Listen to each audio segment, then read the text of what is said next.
Oh, good evening, everybody. Today is Tuesday, January 13th, and it's 7:00 p.m., having a quorum present. So we're going to call the Warrant Committee meeting to order. This meeting is being recorded and will be made available for viewing by residents after the meeting. So participants are also eligible to participate via Zoom. The link is on the meeting notice. And all of our meeting materials are included in the meeting packet online on the website. So we start with a roll call vote. We'll start with Ed. Ed Mazzella here. So say Elizabeth Kelly. Elizabeth Kelly. Here. Here. Joe Hunt, present. Steve Callahan, present. Ashley LeDuc, present.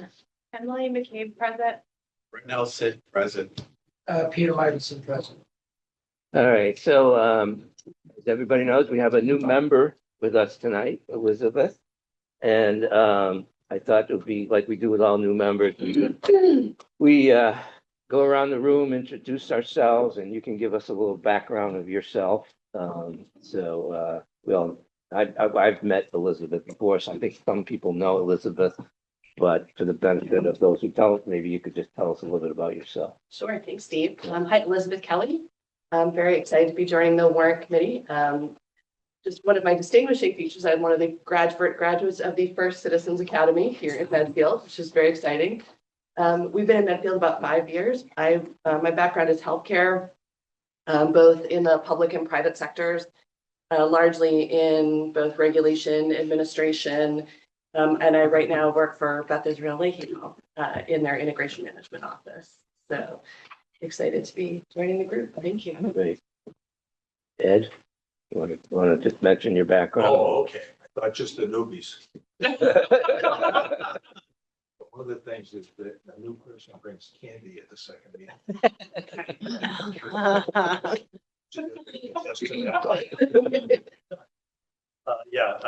And Red Sox tickets. I think I'm the senior person here in terms of number of years. I moved in 1980.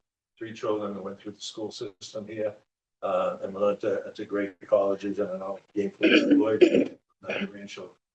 I've been on the Warrant Committee. I think this is my 7th year, and it's a great experience. You're going to learn a lot, and you're with good people. And just keep your mind open.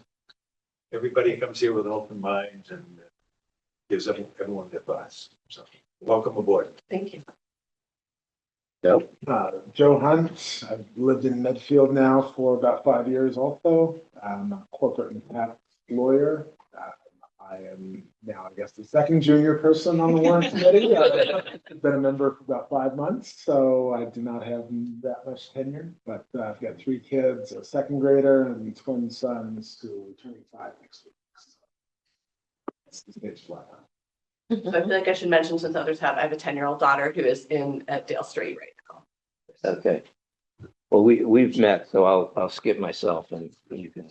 Sure. Elizabeth and I are familiar with each other because our girls are in Girl Scouts, and we had the joy of camping out together for a weekend in Brewster this summer. But my background is communications, and I've been on the Warrant Committee for about a little over a year. So if you have questions, holler. Thanks. Yeah. Hey, I'm Emily. I've been in Medfield for 5 years. I married a townie, so my husband's from here. 3 kids, 2nd, 4th, 6th grade. I'm a veterinarian, so I have very little financial background, but I'm not afraid to ask one. Just says you will see. And it's my 3rd year on the committee, I think. Yeah. Hi, I'm Brent Nelson. I've lived in Medfield for, I think, 11 years now. Dale Street, now out on Tallwood, the Walpole line. 3 kids. I've been on the Warrant Committee for 3 years. I'm a theoretical physics professor at Northeastern and the interim dean, College of Science.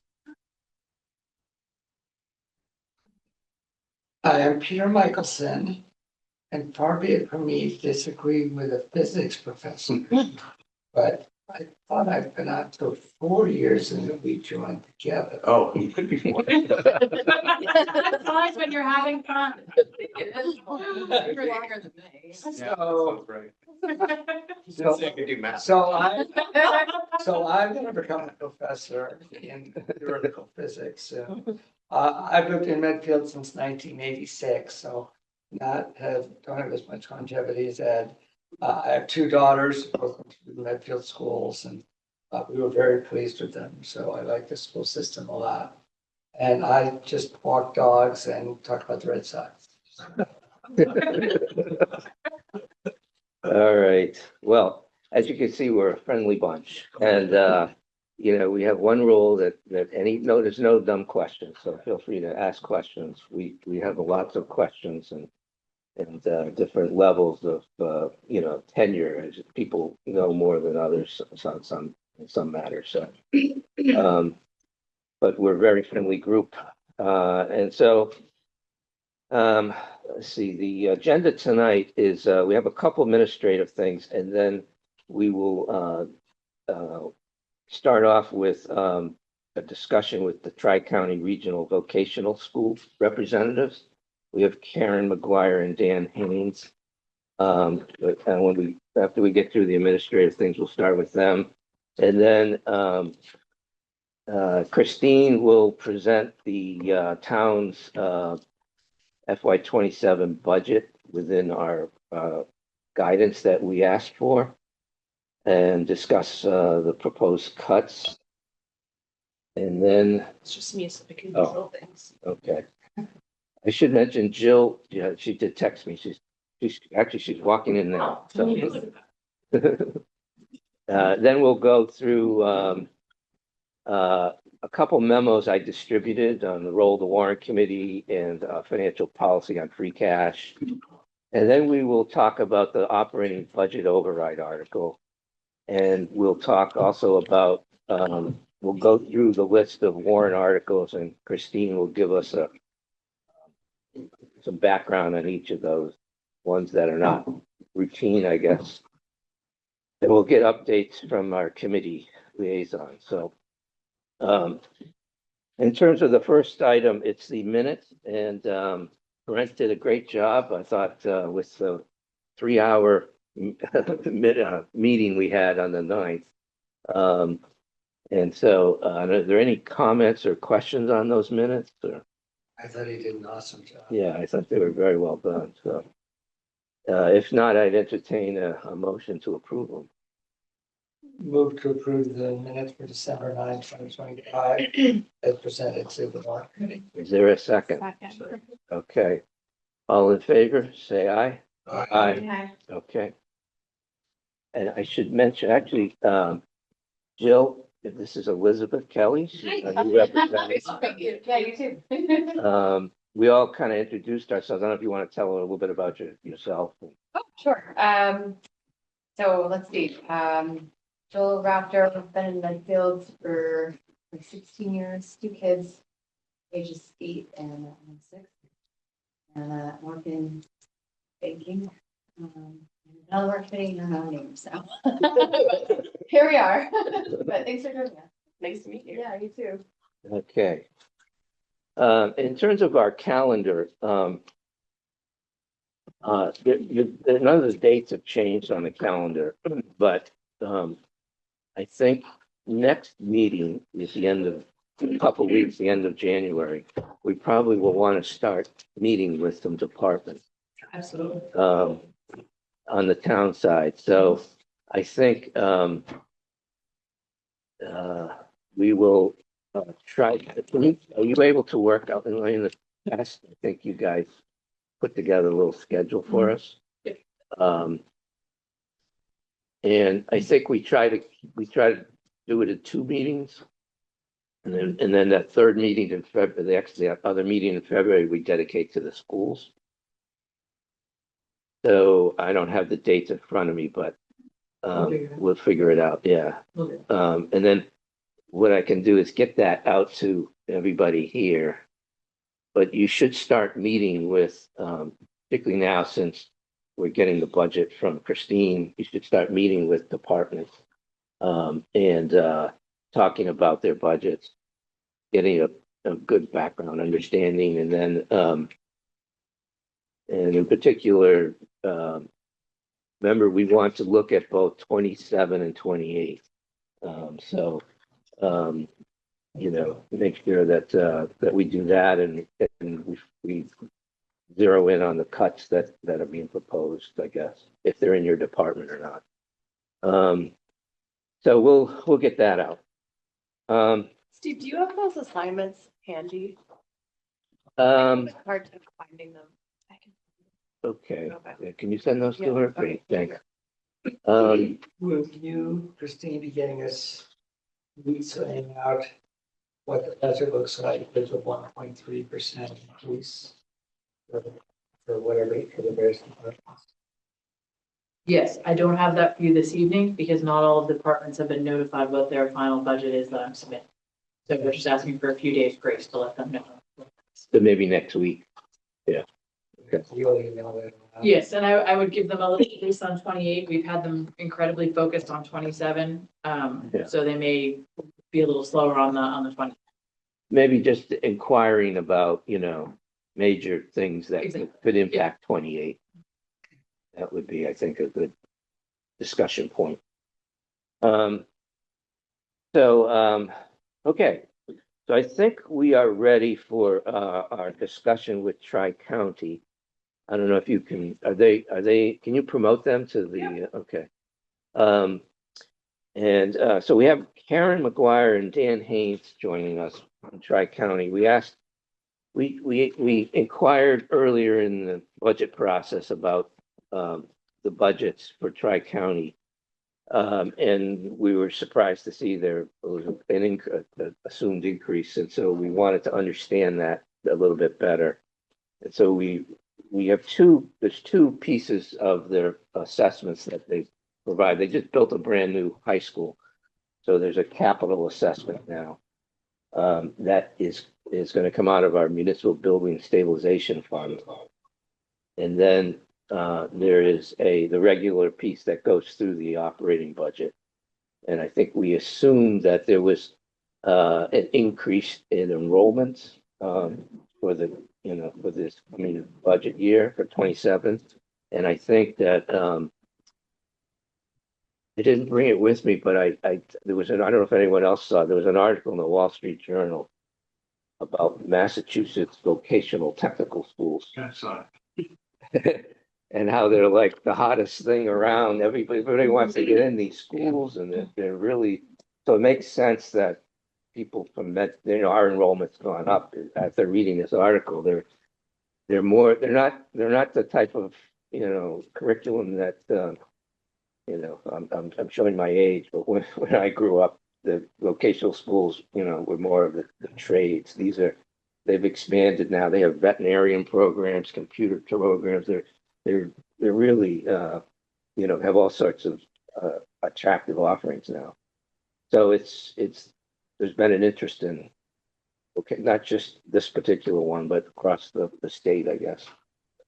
So anyway, with that, I will turn it over to who's going to kick it off from, is it Karen? Yes, hi, good evening. Can you hear me okay? Yeah. Yes. Yes. Yes, okay. I'm Karen McGuire, Superintendent at Tri-County. And with me, I have Dan Haynes, who's our school business administrator. So if it's okay with you, we did put some slides together. And I'd like to just kind of go through a little bit of a background of the school and sort of how the school operates. What Dan and I discovered a few years ago when we first went out on our presentation roadshow, if you will, when we were notifying the communities about the new building project, we discovered that there's still a lot of community members that aren't really familiar with how Tri-County operates. So if it's okay, I'll take a few minutes and just explain how the school works and how the enrollment is configured and how Medfield gets to a place where the number of students is the number of students. And then Dan will take it and talk about the financial piece.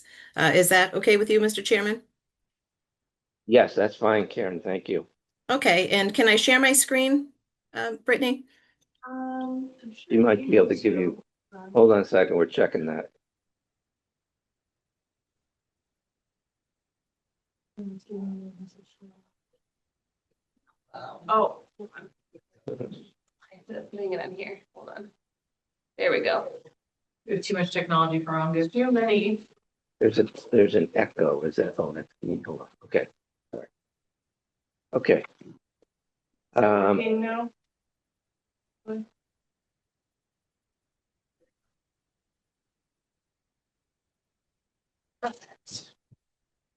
All right, so you should see a purple and white screen Yep. right now. Yeah. Yeah. Okay, beautiful. So again, Dan Haynes and myself. And so, and a little bit about Tri-County. Tri-County 11 member communities make up the Tri-County school. We are 1,000 students at Tri-County and offer 17 career and technical programs to our high school. We also, in addition to the high school, we have a very robust adult education program now where in the evening, late afternoon and into the evening, we offer adult education programs in our vocational area as well. We also are a full high school that includes the sports teams, all sorts of student activities. We have challenging academic programming. And one of the unique pieces about being a school to career program is that we have partnerships with, for every one of our vocational areas, we have partnerships with industry and business to put students out to work while they're in grades 11 and 12 in our building. We have 17 high school offerings, as I said, and those are there on the screen in front of you. Everything from the old school vocational that you spoke about, like automotive and metal fabrication, plumbing, all the way through to we have a brand new facilities engineering and sustainability program, legal and protective program, a number of medical based programs, including medical assisting and dental. And then, of course, engineering, HVAC, electrical engineering, et cetera. So it's quite a few offerings for students. The way that it works, students come to us in grade 9. And when the students enroll at Tri-County in grade 9, they try every one of our 17 programs for a day. Then after they try them each for a day, they narrow it down to the top 6 or so that they would like to take for a week. The students then enroll in those programs for 1 week at a time. And then from there, we'll narrow it down to the top 3 that they would like to explore. And they based on their grades, their attendance, and their behavior, they're able to put in for one of those top 3. And that's a selective process that happens about this time with our grade 9 students. The way our schedule works, we have academic weeks and our CTE vocational week. So while our 9th grade students are in their vocational week, they're joined with 11th grade students. And on that same week, grades 10 and 12 students are in their academic classes. And the next week it flips. So it's sort of a week on, week off program where the students are immersed in their vocational program for a week, and then they're in academics for a week. They go back to their vocational for a week and back to academics for a week. And this process continues for the school year, all the way through their 4 years at Tri-County. During their academic week, back of ed reform, of course, was a significant change for career and tech schools. Career and tech is now interchangeable with vocational. We were VOTEC schools, vocational education schools, but the state of Massachusetts changed that this year, as a matter of fact, last May, and now refer to all of our vocational schools as CTE schools. So you'll hear that term interchangeable now between CT and vocational, or both, depending on who you're talking to.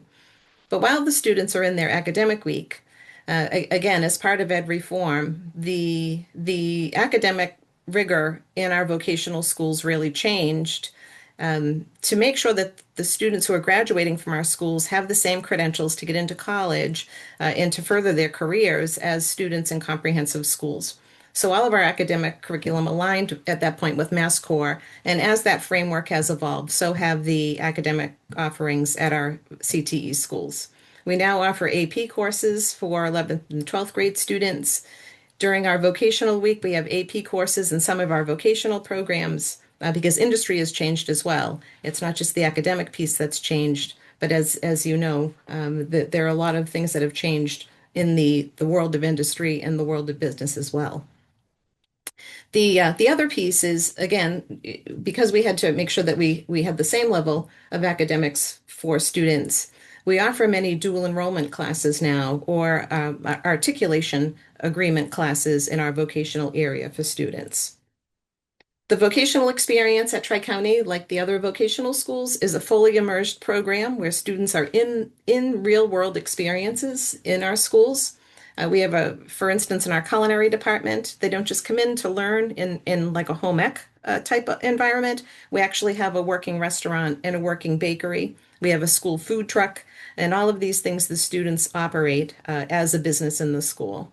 The same thing in our cosmetology program, same thing in our carpentry, in our electrical and plumbing programs. Those students go out into the school in our 11 member communities and actually work on live jobs while they're in high school.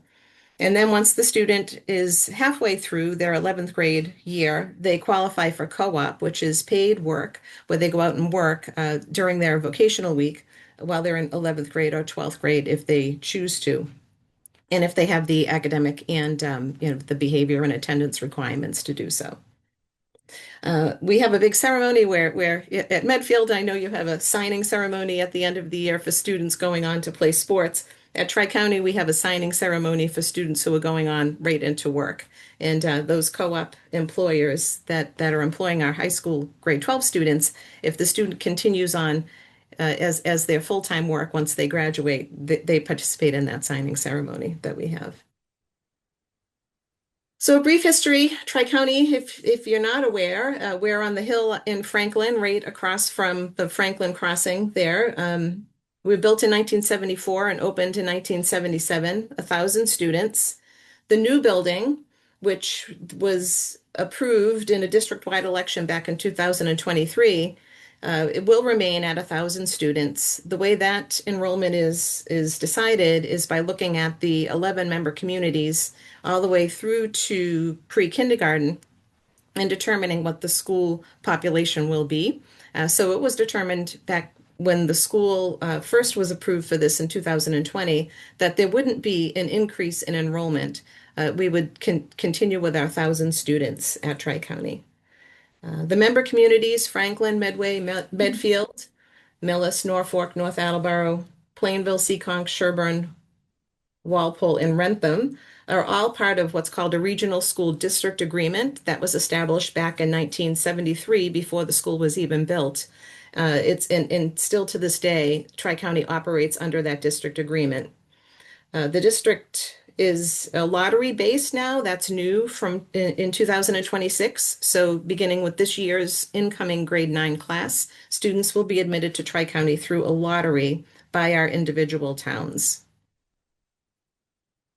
So in 2023, the voters approved. 2020, it was Tri-County School Committee that put forward to the MSBA, but in 2023, the voters in our 11 member communities voted to approve a new school building for Tri-County, and we're in the process of building that school now. It is located right behind our current building on the same campus. It was formerly a solar array, and now we took the 3,000 panels out. They were getting a little old and are now currently erecting a building there, 2,800 such square foot building behind with the same 17 vocational programs. This is the timeline of the project, and as you see where the green flag is right here at the beginning of 2026, we just have submitted our final bid documents and the 100% drawings to the MSBA for approval, and we're in the process of our building. The top slide is what it looked like a year ago, just a big old open pit, if you will. And now the structural steel and the outside concrete really of the building is there, and we're currently working on the inside. This is a quick rendering of what the cafeteria area will look like when you first enter the building. The top one is what it's proposed to look like, and the bottom is where we are as of last week. And that's just from a different angle. It's a picture of the gym and one of the vocational areas. And this is just a quick slide of the top of what the building will look like in the front in the bottom is what it looks like today. Um, the school building has a website. The tricountybuilding.org is, I'm sorry, let me try to show that to you. The school building website is, sorry, Tri-County, it's tri-countybuilding.com is the building website. So if you wanted more information on the building project, all of the documents are here, including a couple of different videos that will show you the overview of the process and everything that you need to know about the school building project. The Tri-County High School itself is tricounty.us, and that's our school website, and everything that you need to know about the school, including the operating hours of the school restaurant, would be found on that website. So I can copy both of those into the chat after we're finished here. So in determining how students come to us to Tri-County, we used this report, which I'm sure you're familiar with, which is the School Attending Children Report on the Massachusetts Department of Ed District Profile page. And basically what happens, and I'm happy to be talking to people that are on a financial committee because I think it's easier for you to understand the math. And sometimes Dan and I try to explain this process and people are like, how in the world does this all happen? But basically what happens is Tri-County has 1,000 seats, 250 per grade. And for those 250 seats, whatever percentage of the school attending children population your town represents is the percent of seats you're entitled to at Tri-County. So each year we run this report, and I'll use Medfield as the example. So in the school attending children report, we see that the total amount of students in Medfield is 2,674 students, which represents about 9% of the total students in our 11 towns. So you would be entitled to 9% of the seats at Tri-County. So for the incoming 250 students, Medfield is actually entitled to just about 23 seats. This year, you're using 12. You're actually entitled to about 193 students, to send 93 students to Tri-County. Medfield traditionally does not use all of those seats. Hold on a second. What's the 93? I'm not following that number. Because it's about 23 per year. Oh, So grade, okay. yeah. Okay. So All right. 9, 10, yeah, all added up is how many you're entitled to. And it 23 does times. fluctuate. It does fluctuate a little bit, 1 or 2 or 5 maybe seats as far as the entitlement goes, because it depends on how many students you have in the population that year. But it is roughly 9%, let's say, for Medfield.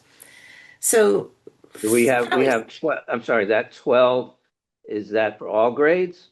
no, yes, it is. It's that so right now, the total number that you have, I'll show you a different one here. Let me go back here. So the total that you have this year, is 16. So last year you had 8, and this year it's a total of 16. Because of the students in grade 12 that left and the incoming students that came in, now the total is 16. So this is where it has this appearance that it's been a significant increase as far as percentage wise in your students attending. And again, because Medfield has so many seats really at its disposal, you could see swings that are this big as far as percentage wise goes. Where a town like Franklin has 185 students coming to Tri-County. Last year they had 180. So they would never see a swing of 100% of their sending students because they send far more students. Mm-hmm. Yeah. And what do you attribute the sort of the increase for Medfield this year? Is it because you're building a Yeah, new school? Is it it? it could be, but you were at 15 students about 7 years ago. We So were. it's yeah. So it kind of goes up and down. And I think it's, driven by friends too. If two or three kids say I'm gonna go, then their friends might come. But we see it with Medfield and we see it with Sherburne. As you can see on this sheet that I have here, Sherburne this year has five. Last year had five. They've been as much as 16 or 18, and they've been down as low as three.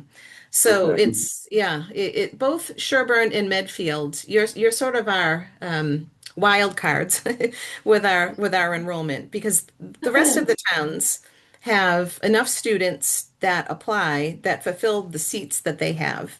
And then what ends up happening with your seats and with Sherburne seats where you don't use them is then they get reallocated to the other nine towns, so that they end up sending a few more than their actual entitlement is.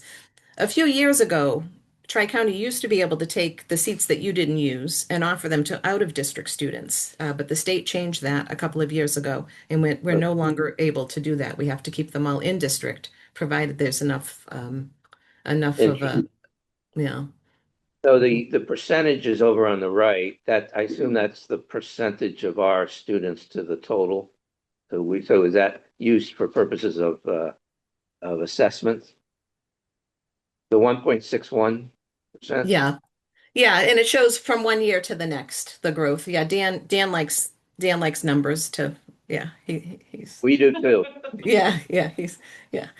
So that means we So, get and he can talk more now, and I know this is really, and again, I just also want to point out that this is early for us, that generally we don't start talking about assessments for the year until we're finished with our budget, which obviously, like everyone, we're in the process of developing our budget now.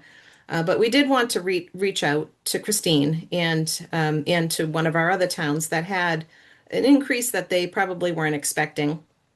Last spring, we had a budget meeting, and Frank came actually. And we did talk about the fact that we had seen sort of an outlier year with applications from Medfield, and that we could expect that there would be an increase. We weren't sure then what it would be because of how the process works. We send acceptances to students, and then of course they can say no, thank you. We're going to go to wherever. Um, so they don't all come. All of the students that apply don't always come. They oftentimes will decide to go somewhere else. So it's hard to tell right now during the application process how many students will come next year. But when we see an increase in the number of applications, it's sort of a little bit of a like, oof, we should probably let the town know. So it is early for us to be putting these numbers out, and Dan does not like to do this. I'm going to tell you that right now, because the state doesn't give us our numbers in the calculation until the end of January. So what we're talking about today is, aside from what we know the debt to be for the building project, when we talk about the minimum contribution required and the state calculated piece, this is a guesstimate on our part based on our past experience with the state. So I'll let Dan take it from there. Hi, everybody. Can you hear me okay? Yeah. this. Yeah, I'm Dan Haynes, School Business Manager at Tri-County Voc. Again, just want to reiterate, these numbers, we're working through our budgetary process, just like the town of Medfield. So these are estimates. And let me just walk you through, there's some historical numbers here that aren't highlighted in a color, which were actual numbers. So the 2027 is an estimate. And when we were just talking about enrollment 16, it's the 10/1/2025 enrollment that drives the fiscal 2027 assessments. So next to the enrollment, the state calculated required local contribution. So the Commonwealth of Mass, as part of their Chapter 70 formula, calculates the local contribution for each of the communities. And in a school district, it's the same process. So this process starts with a foundation budget that the state determines is what's needed to serve these students in each district. From there, they decide the required district contribution based on a town's relative wealth, property wealth, and the wealth of the citizens. And then they backfill those two numbers, the difference between the foundation budget and the required local contribution with Chapter 78. So the week of January 26th is what I've heard is the governor will come up with those state required numbers. So that 296,304 is an estimate based on increases we've seen in the past few years on a per pupil basis. Assessment above the net minimum. So districts can assess above the required local contribution. If you look down one row in 2026, we did not. We assessed at the net minimum. So again, that is an estimate based on enrollment numbers, Medfield's enrollment in comparison to the total enrollment of the district. There's a transportation assessment, and that's a net number. That's our transportation costs less the transportation reimbursements we receive from the state. We receive about $900,000 a year in transportation reimbursements. And the capital and debt assessment, $127,409.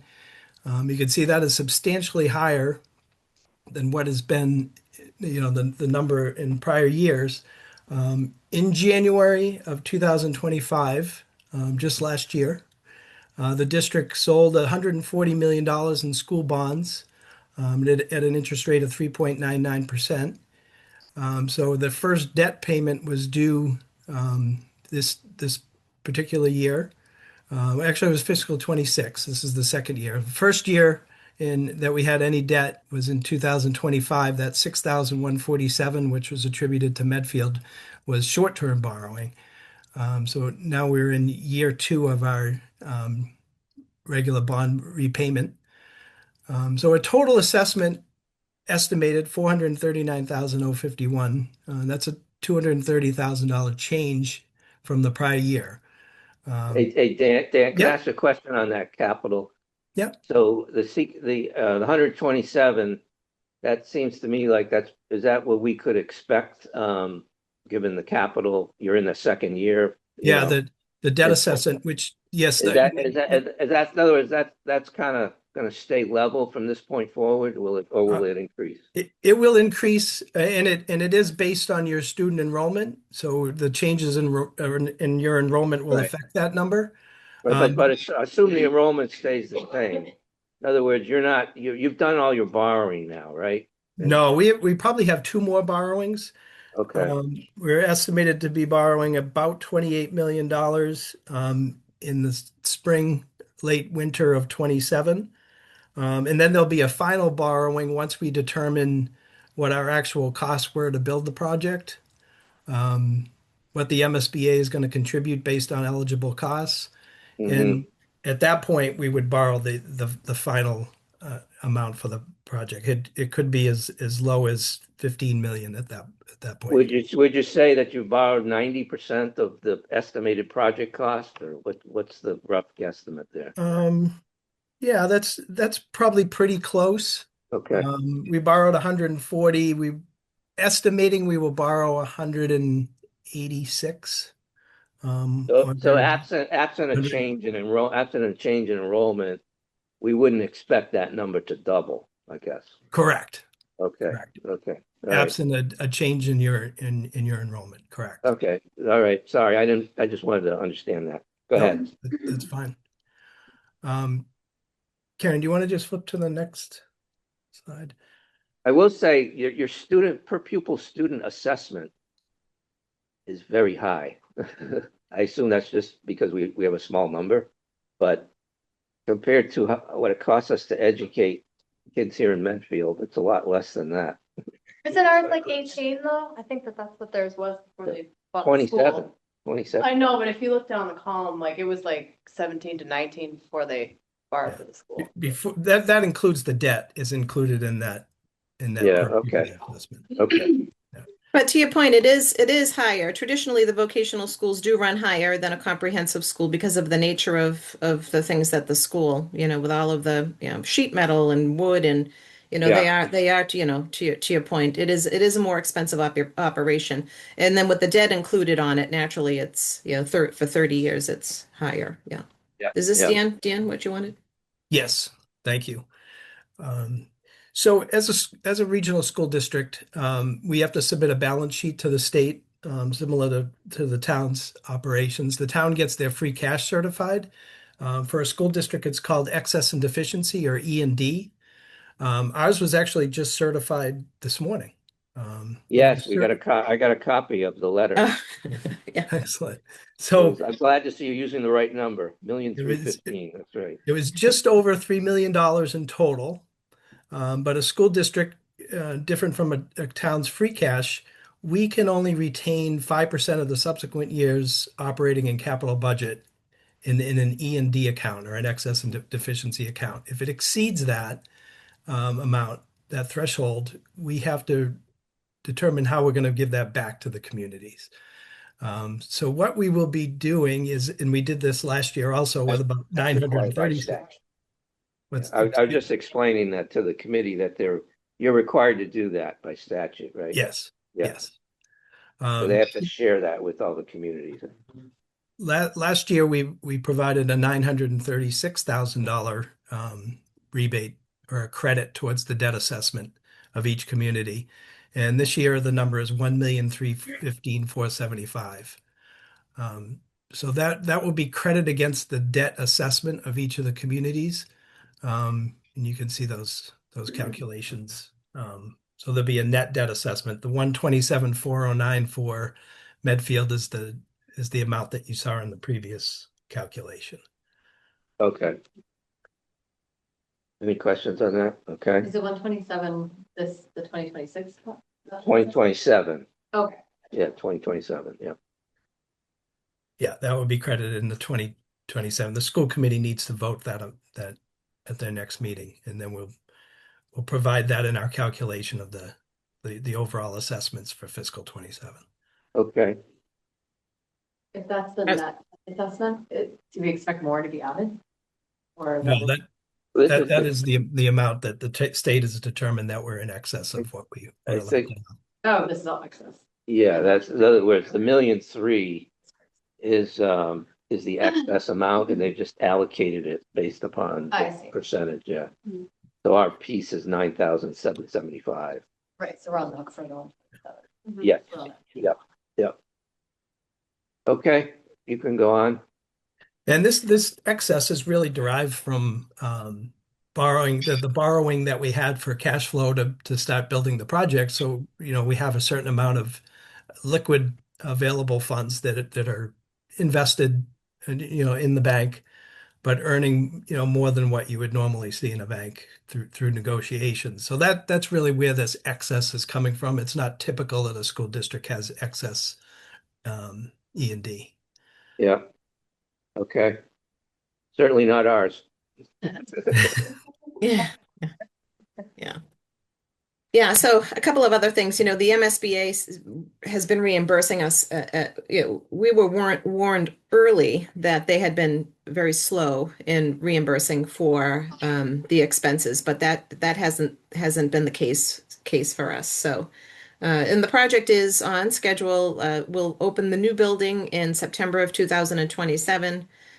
Take the old building down, parking lots and fields will go there, and then we should be completed by 2029 or so.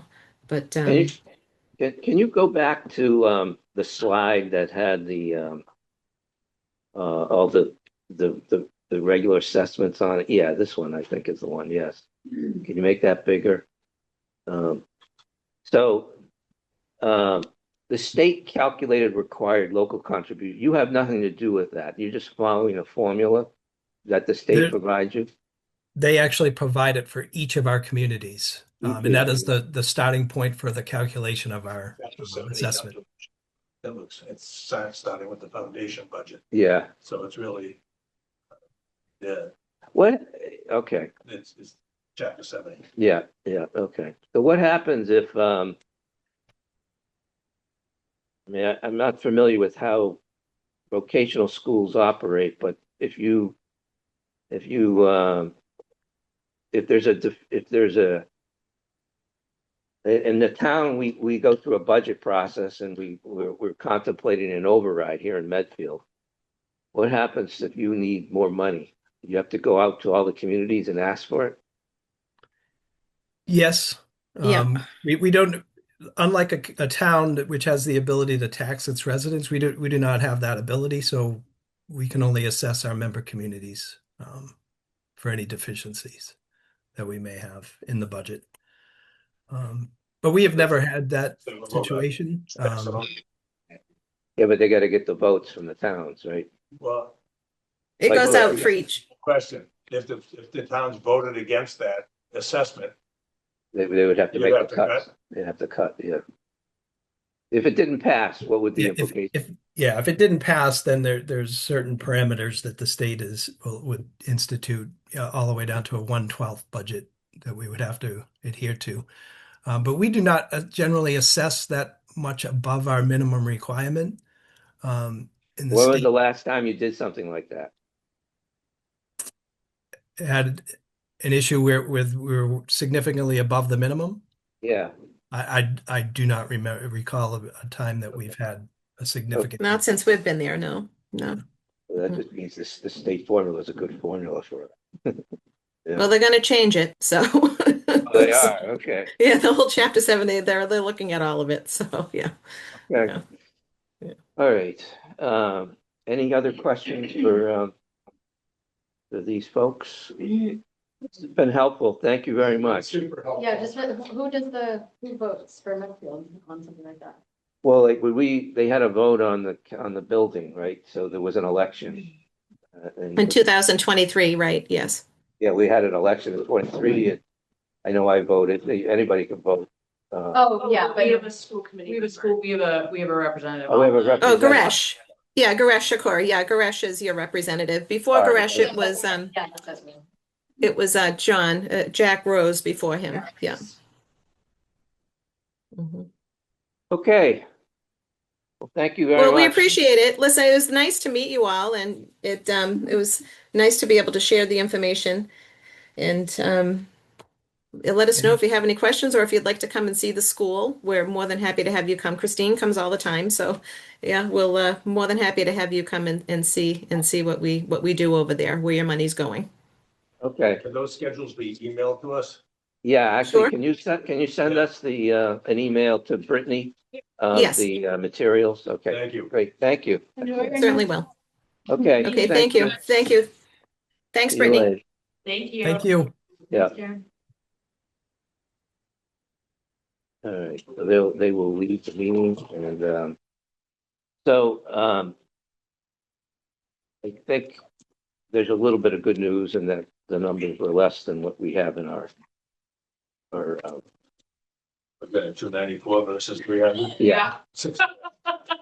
Every little penny counts. That's the override. Right?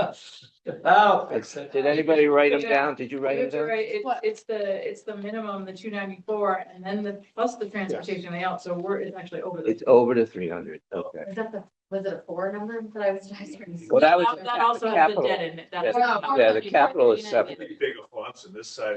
What was the second column, like yeah, what is that? Yeah, the capital is separate. So That's the 120. so you think it's more than, how much more than 300 was it, do you know? Remember? I think, Not a lot. Well, it's 439 150, minus yeah. 127, Okay. right? Okay, well, I Just guess, borrow what you just said. Every yeah, little bit scratch counts. that, scratch what I just said.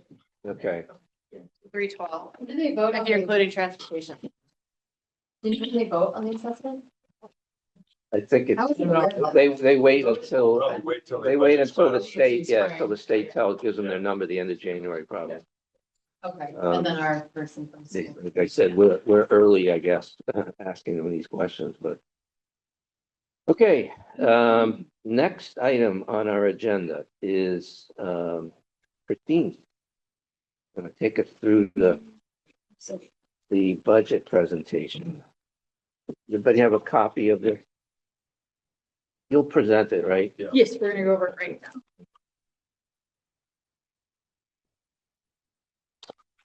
now. Just before you do that, let me just make a couple comments, because I think, we've just to kind of level set sort of the landscape here. We have, as everybody knows, we've been following Prop 2.5 for almost 40 years, right? And, so we're not new in facing these challenges. It's pretty much across Massachusetts. I guess I looked up some statistics. There were 45, in 25 alone, there were 45 municipalities that placed 52 general override questions on the ballot. It's the highest number in 2 decades. And so, the data is clear, as we all know, that the fixed costs of wages, special education, inflation are growing faster than the 2.5%. So eventually you reach a point where that levy limit no longer supports, the service levels that residents expect. And so, it's you're going to hear more about this across the Commonwealth. It's not just a Medfield problem. As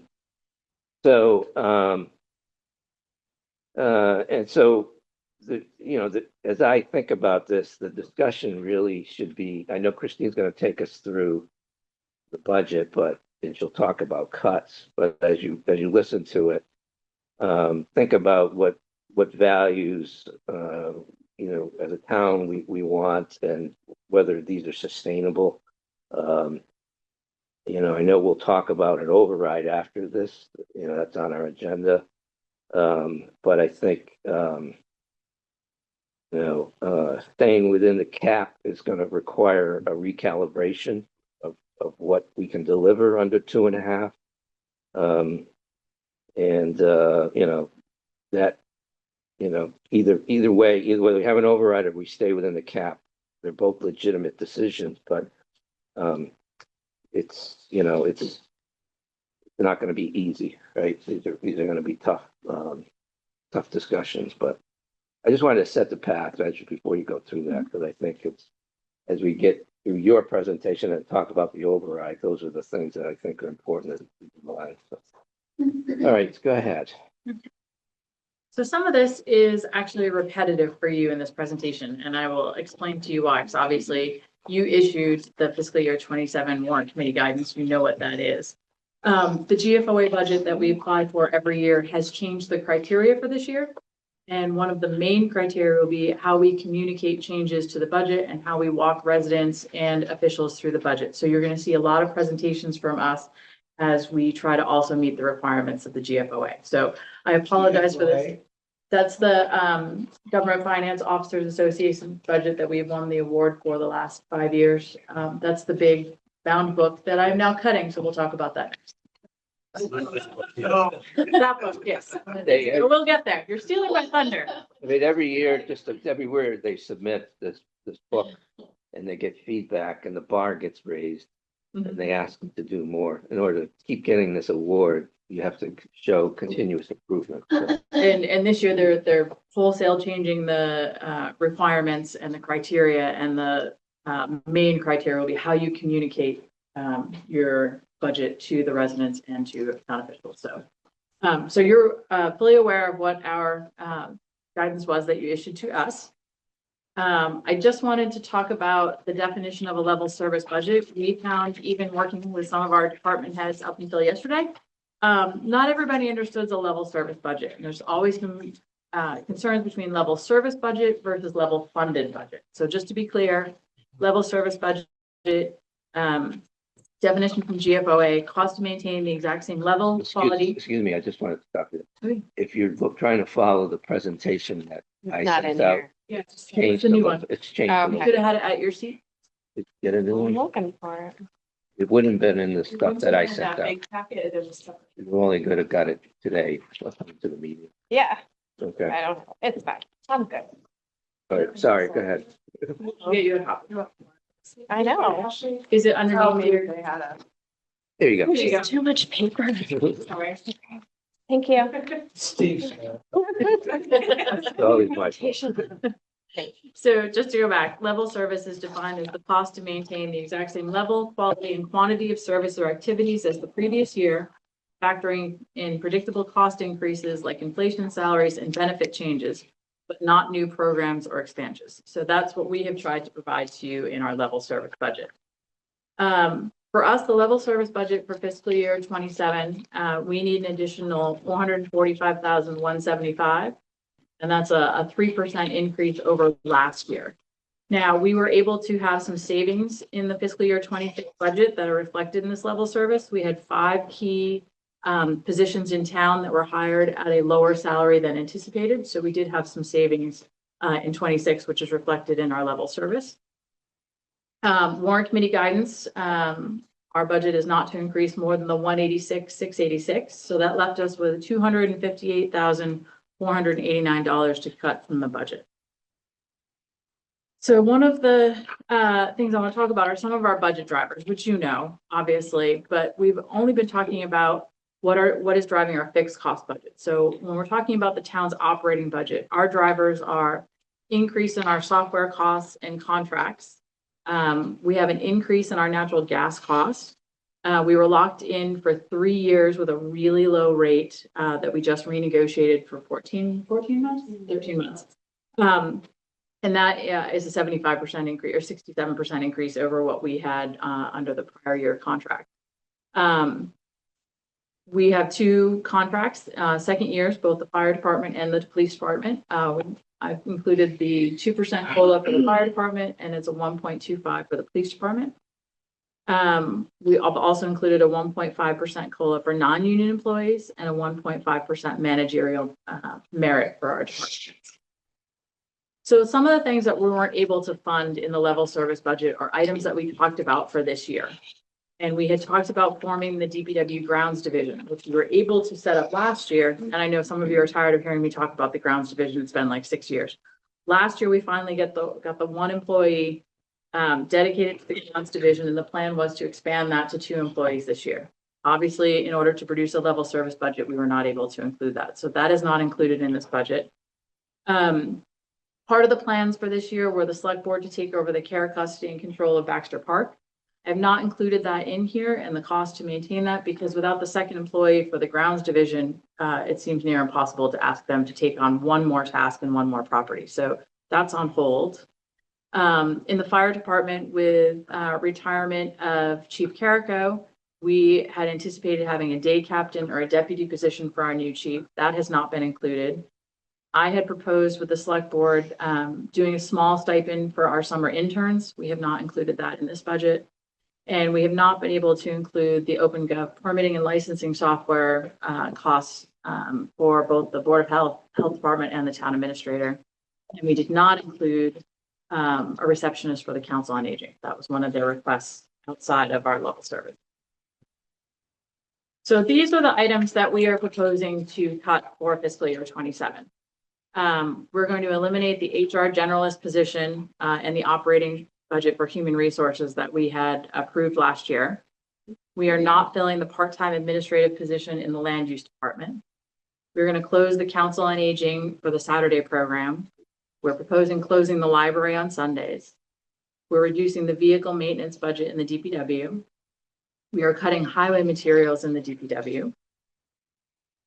We are eliminating the on-call animal control officer in the police department budget. We are eliminating the funding to staff community events at no charge. We'll no longer be able to do that. Can I just interrupt? Mhm. Eliminating the on-call animal control officer, will there still be? So we'll still maintain a Monday through Friday animal control, but weekends and night services, we will not be able to provide. But police answer. And is that- for some things, right? Yeah.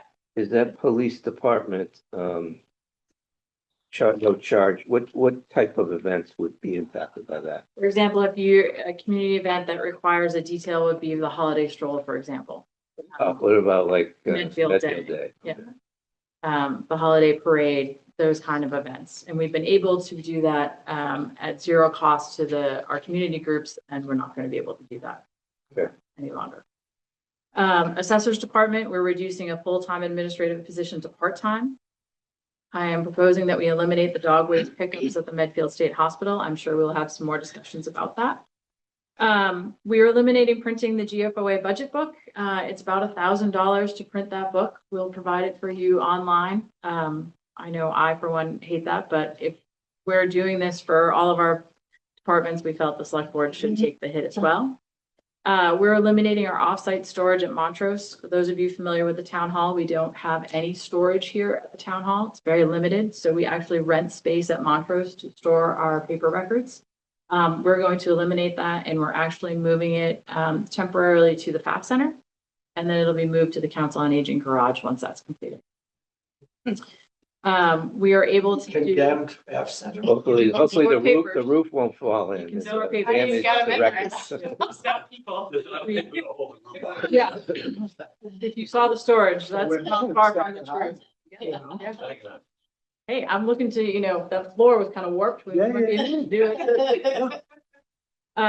We're able to reduce the electricity budget and the facilities budget due to our solar installations, both at public safety and DPW.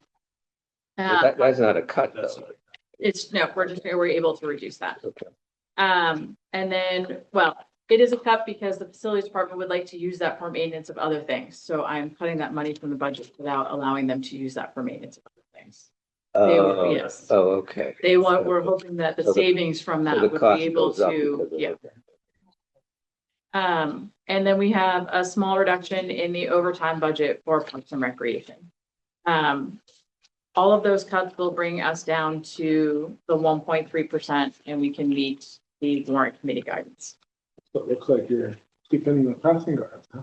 I'm keeping the crossing guards. As I stated at the select board meeting, the police chief was vehemently opposed to it. I've had multiple conversations with the chair of the select board, and it is in direct violation of what we've been trying to do in town and do pedestrian improvements.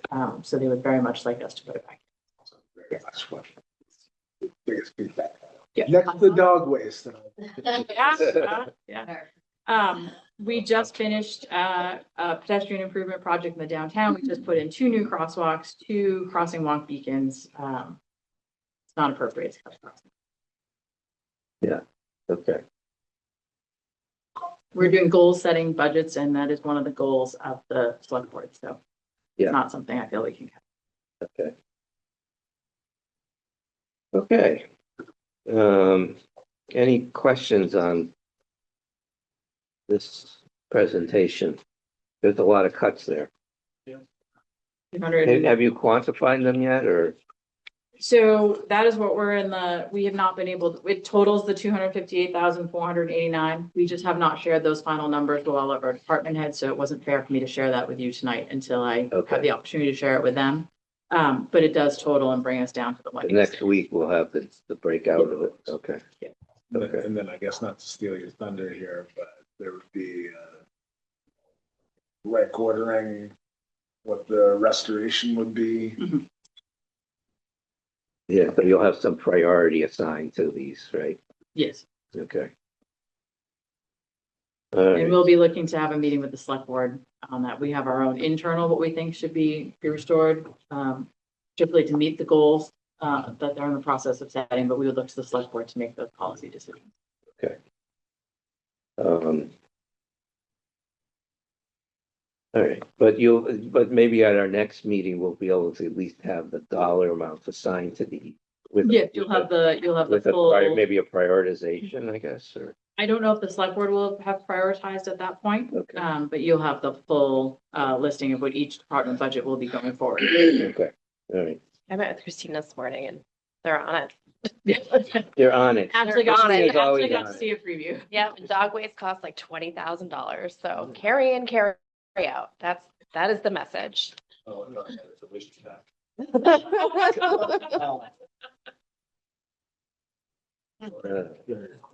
Ed, we have a new member. They get all the dog.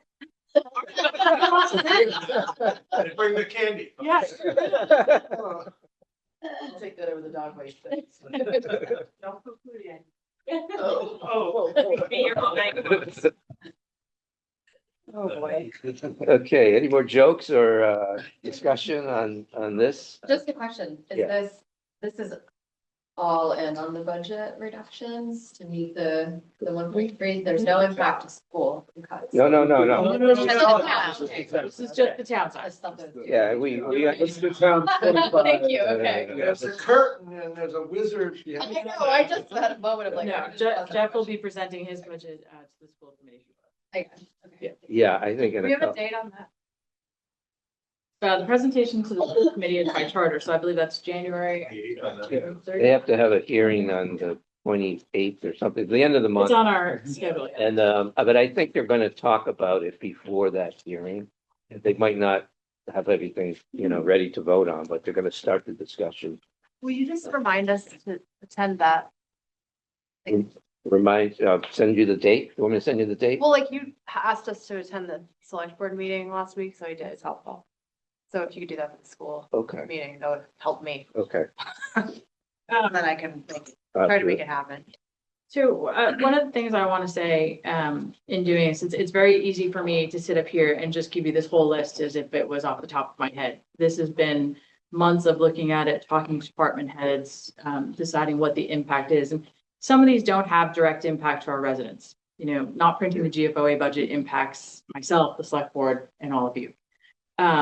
Some of those are direct impacts to our residents, and that's, closing the Council on Aging on Saturdays and closing the library on Sundays. Those are very big direct impacts. So I don't want anybody to think I'm taking those lightly when I just read you this list. This is, this is going to be a serious reduction in service and set us back, at least 3 years. And that takes a long time to build back up again. And I think our department heads are incredibly dedicated. They've been very thoughtful in trying to find innovative ways to change how we would do these cuts. And I think they are the type of people who will continue to try and deliver these services without the budget to do that. So, we're putting a tremendous amount of pressure on them to continue to try and maintain services when they don't have the money or the people to be able to do that. So I just wanted to make sure everybody understands what kind of an impact this has on everyone. When you say it sets you back 3 years, what do you mean by that? We're at the point where if we're cutting these programs, we're going to need to restore them at some point because we can never reach the stage where we're going to get innovative, right? We want to do new things. My department heads have some fantastic ideas of what they want to do, but I can't do that if we're still not even funding the grounds department. We can't talk about really the great things we want to do until we have the baseline budgeting. Like building a new. Yeah, Yes, got it. all of those things. Yeah. Well, and also like when you think about proposed cuts reducing vehicle maintenance, like we still have the vehicles, we're still using them. Yeah. It just means we're kicking the can toward the future. Yeah. The future expenditure is going to be higher. Replacement's going to be sooner. Yeah. Because there's more wear and tear, like those are the things. But like, I think you made a point about like everything that's being cut. And this has really been the conversations that I've had at like the bus stop and around town is like, I've heard the comment from a lot of folks, like, oh, the town just needs to tighten its belts. And I really think that this does a good job, and you did a good job at the select board meeting too about it, is like when we talk about tightening its belt at this point in the budget cycle, the composition of the budgets, belt tightening is largely reductions in staffing and services. Mhm. So it's not like there's a whole lot of fat there to trim. When we start talking about like, okay, we're closing the library on Sunday, we're closing the Council of Aging on Saturday, like this is the belt tightening. And, Right. So I think that, Steve, it goes to your point earlier about what we're doing is, I think ultimately giving the voters kind of an idea, here's what it looks like. Here's what it looks like to fall within 2.5. But if you want to just maintain level service with what you like, it's going to mean cost and expense, but it's ultimately up to the voters to make that decision. But, I think it's ultimately, that's the conversation that I've had enough times now is that there really is no more belt tightening. It's without impacting jobs, services, the things that you. Yeah, for those who've been on the committee as long as the mother of us, we have an appreciation for how tight the budgets are already. You Yes. know, there's not a lot of, fluff in these budgets. In the last few years, it's gotten tougher and tougher to get up to a balanced budget. And then this year it just broke, and so I think, preserving the current service model within the existing revenue requires an override. And that's the discussion as a town we have to have is what's value, what do they value in that service model, and what's the cost, and what are they willing to to pay more taxes for? I mean, that's really the question. And I think, Joe, going to your point about the town needs to tighten its belt, this is what that means. Yeah. But we're doing that because we're being faced with costs that are outside of our control, whether it's health insurance, pensions. So those are the costs that are driving this that I can't tighten the belt on, which then impact service level. Right. This is not a fair question that I'm about to ask, but I've seen a ton of work that you put into fiscal 27. Will it get worse yet in fiscal 28? Yeah, it doesn't. It does. Yeah, and This is a there's, structural problem. It doesn't, not a 1 year issue. So, No, so we- this year you've substantially, in your part of the budget, avoided layoffs of current employees. so we're trying to as best we can, but when I close the COA on the Saturday program, I'll be laying off our part-time Saturday employees. So Okay. that will be a layoff. Okay. And choosing not to fill a position for land use. That's hard. That shifts the work onto Maria and Finn. So, they're not gonna get your call back as soon, like, there's just a lot more work that we're asking one department to take in that cut versus the other. But I think since about 2017 and really since 2019, we have been talking about the structural deficit in our budget, right? Our revenue is not keeping up with our expenditures. We were bailed out a little bit during COVID. Yeah. We received a lot of ARPA money that was able to fund our capital budgets, which, left a little more money able to do some other things. So I think it masked the problem we had for the last few years. And then I think that coupled with the health insurance is really what is driving all of this to be increased. And before that, we were using free cash. Right, so it's been like for a while. It's been going on for a while and we've Yeah. been trying, it's here again. Right. And now Right. time's up with, the money being, all of our COVID money, is expiring. So I think you're starting to see that. And I just one comment about the vehicle maintenance, because we did, spend a significant amount of time with Mo, and I'm sure you'll have the conversation with him. Also with our mechanic, is that we have some newer vehicles in our fleet. We think we can stretch that, but that's a short amount of time before it really starts to impact. You've got 2 or 3 years before you're going to see that replacement schedule change in your capital budget. So that's Brett's problem.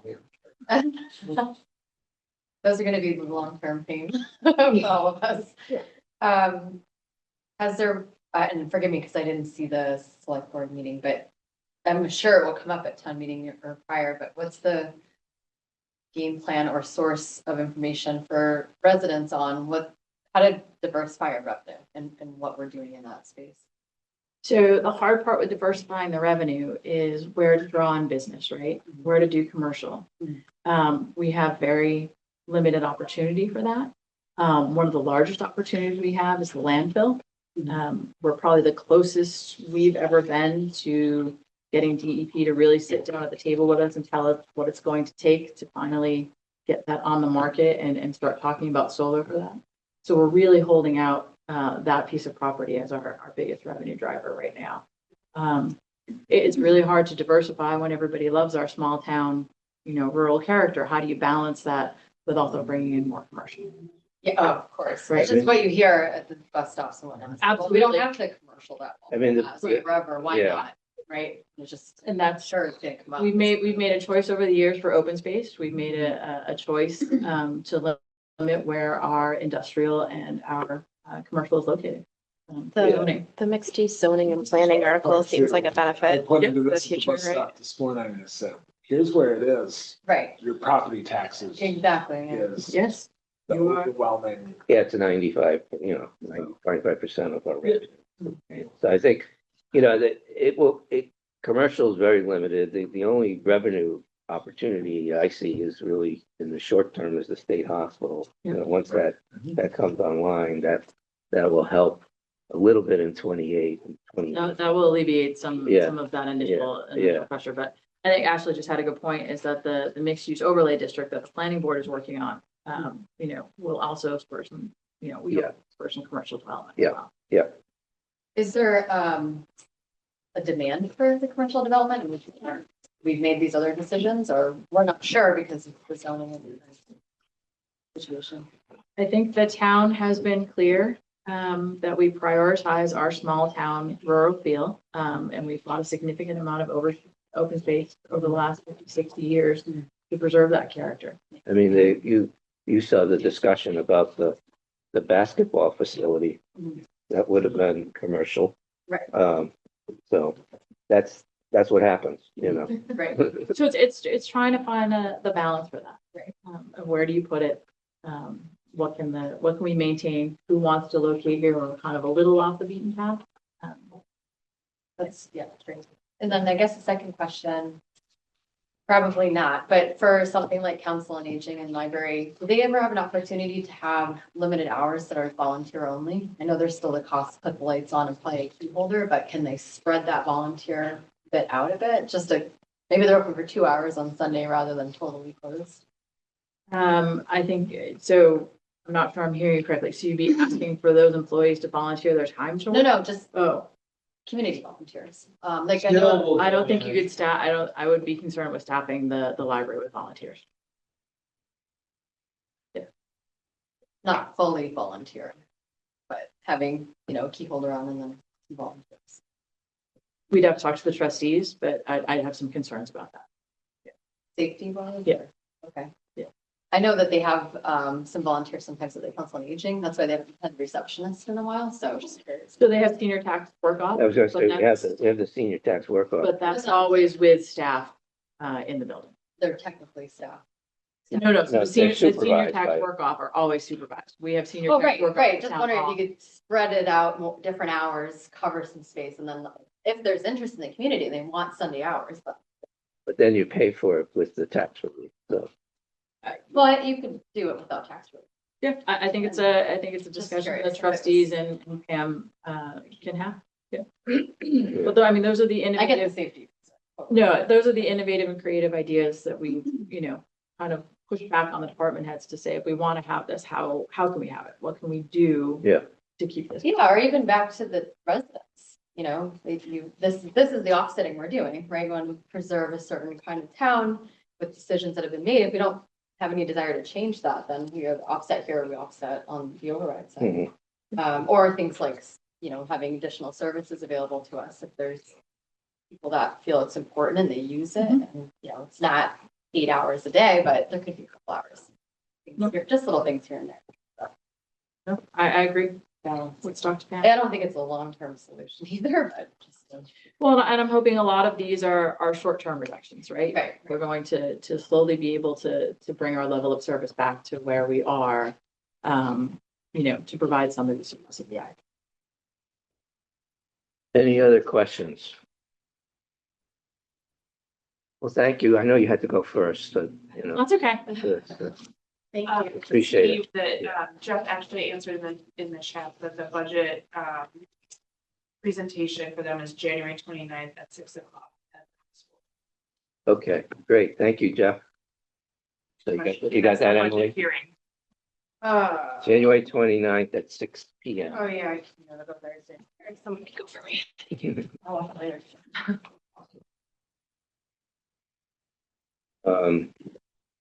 So, I think I lost the Zoom. What happened there?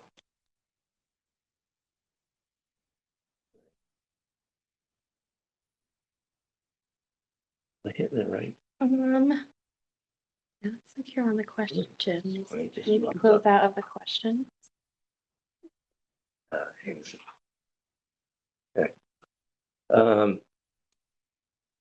All right, the next agenda item is a discussion of the two memos that I sent out.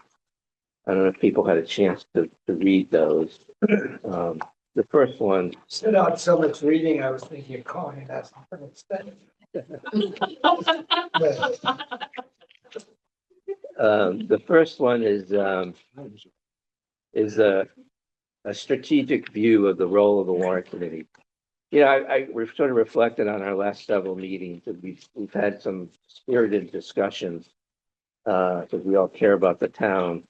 And I sort of reflected on what the warrant committee could do in some of those discussions. And so that's why I thought it was important to put in paper, you know, what I thought a strategic role of our committee is. And, you know, it's a first draft, so certainly welcome any comments or suggestions. But, you know, there's the core strategic roles, which is, you know, the independent fiscal watchdog role. But then there's the long range financial planning partner component of it, where we do some of the things we're doing now. We're doing scenario planning.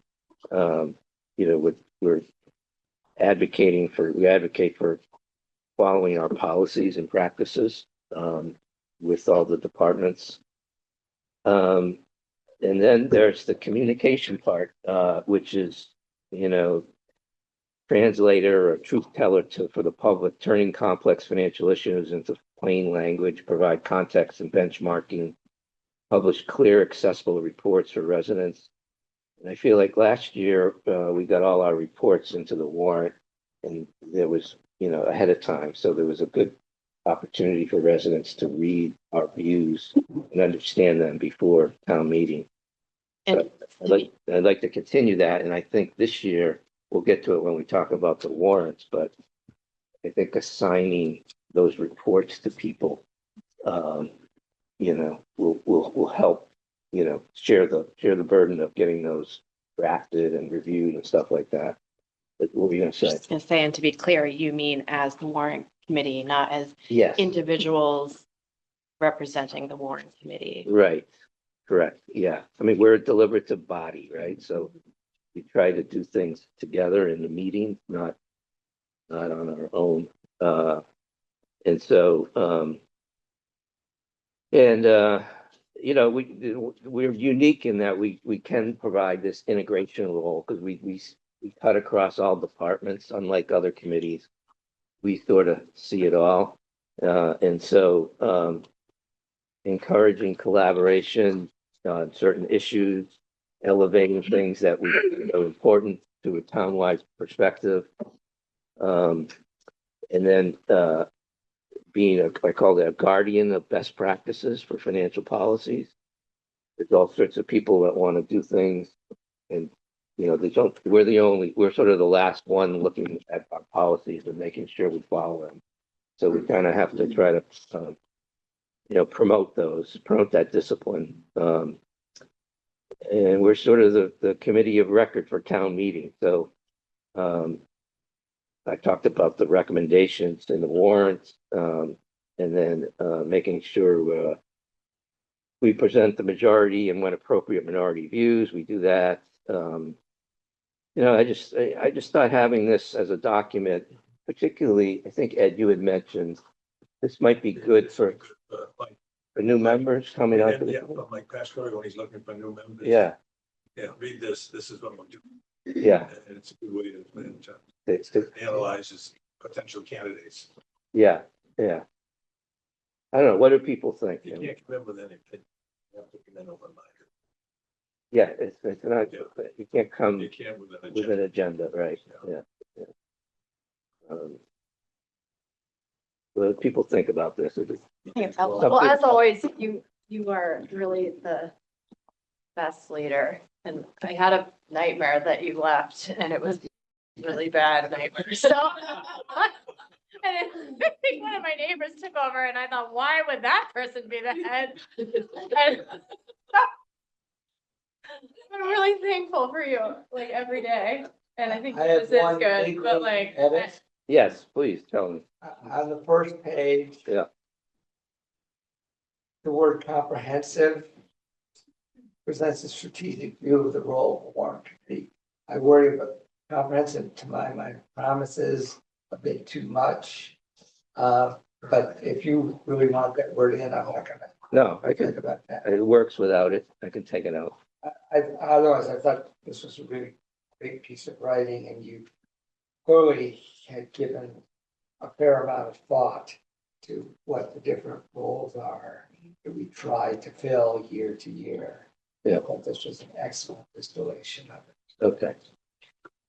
The one other thing I thought that I just caught my eye was, under B, the assessed capital needs. I want to do that really badly. I don't know that, like, so far we've had the opportunity to, so I, like, that stood out to me as something that I haven't felt like we've been able to do very well thus far, but maybe, I don't know if we have the liaison with the facility manager, if that's part of our new world now that he's a person, but I found that that has been difficult to, if not done at all, like, I know we want to do that, but Yeah, I think that. I don't think you should take it out. It just caught my eye. Yeah, You know what I'm saying? I agree. I think it's a valid point. I think the challenge has always been, we have we have studies that get done, and then translating that into sort of priorities, and getting consensus around priorities and what's affordable and what we can move forward with, and the sequencing of all of that, is what I see is lacking, I guess. And I don't know if it's our role to do that. I think we should ask for it and review it. I know that's something that I think the town wants to get. They want to do that. It just takes time, I guess, to do that. But it's a fair point. I think also something that you've always reiterated in all of our meetings is that we provide guidance and not necessarily action. Right. And I don't necessarily, this is kind of, I maybe see that language in here too. When people want to necessarily act on something, we're here to more so guide. Right. We're advisory. Yeah. We don't have executive authority. Yes. That's those folks there. So, okay, that I can add a sentence in that about that at the front, maybe. Yeah. Yeah. Anything else? We could maybe put this out there. Maybe we could put it on the website and give it some story and make it available. Okay.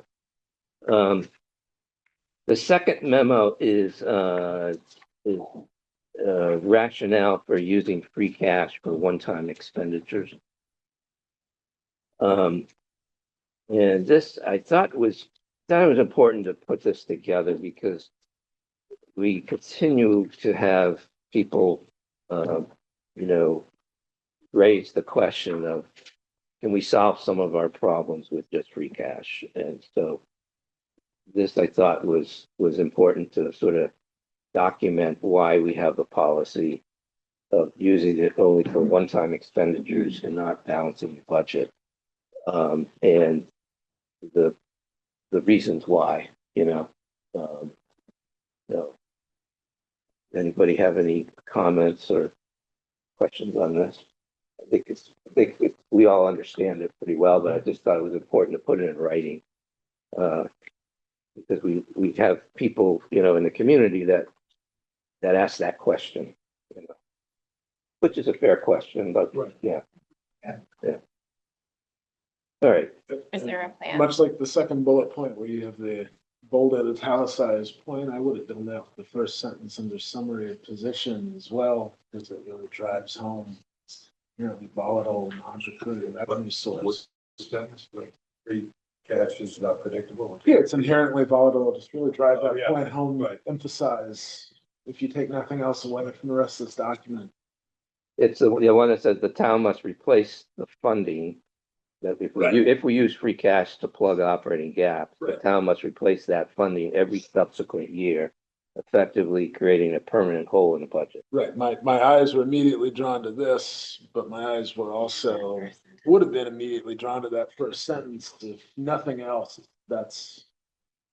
I think. So should we move this up? No, here, or- no, I just like the fact that you bolded and italicized something that really caught my eye, and if Okay. there was one other thing in that memo that, Maybe bold that first sentence. why don't we do it? Well, it's volatile, non-recurring. Yeah. There you go. Okay.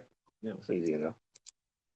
The only thought I have is that we know within that free cash bylaw policy that we established is there was a provision for using it for extraordinary circumstances, and I forget the criteria. So you can use it, but it's such an unusual circumstance or extraordinary circumstance. Should that be in here? Um, And I know it kind of somewhat I'll go back. detracts Yeah, I'll go from back. what we're trying to Yeah, establish here. I'll go back and look at that wording Yeah. and see if there's Yeah. an opportunity to add something. I'll check. Yeah. I don't have it in want to front of me. listen, this is a great document and it's what we all want to do, should do.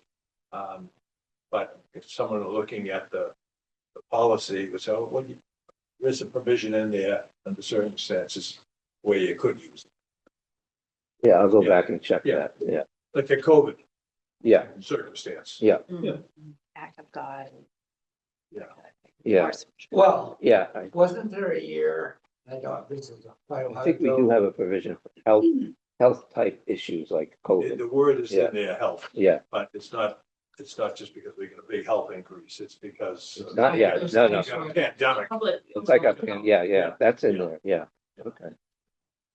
Wasn't Peter, what do we- there a year like, and I don't remember when, it was certainly before I was on the warrant committee, where during the fiscal year, the state reduced its funding of, I mean, and I have a question, is that the kind of emergency for which you could use free cash? Yeah, During the course of the fiscal year? You gotta, That's the way. You can't. because it's not, in- not, you can't, well, the way the approval process works is free cash, you can't use until it's approved at town meeting. No. So you get it certified by the DOR. Yeah. For use at town meeting. Once your town meeting closes, that's no longer available until it's recertified. Or you have another special meeting, whatever. Yeah. so you couldn't use it for that kind of thing where the state pulls back money to a previous pledge. Well, okay, that situation, that's what our general reserves are for. If the state cuts back drastically on state aid. Right, which we did, I believe, was in 2000, I want to say it was the 2011 budget. They decided, I think it was in February, they weren't going to make the local aid payment. And so essentially was reduce the amount of local aid that cities and towns got. We all had to have special town meetings, reduce budgets, and use some of the general stabilization fund So money. that could be a situation where we could use free cash and, or general reserves, Yeah. stabilization, whatever. Okay. Okay, so I will, I'll make those changes and check that language and put it on, I'll put it on the I don't want website. to diminish this in any way, because it's such a good document. It really Yeah, is. I yeah. have a question. Beyond the departments that we plan on sending this to, is there any plan for like broader communication to residents about what free cash is used for? So I think that's probably a general misunderstanding by residents. Yeah, it really should be renamed. Right. Yeah, I hate the name. We've got free cash. Why can't we put it towards this? I mean, we get this. Yeah. I think we, Oh, I FAQ, think right. Yeah, we're, I think that's putting the cart before the horse, personally. Like, I think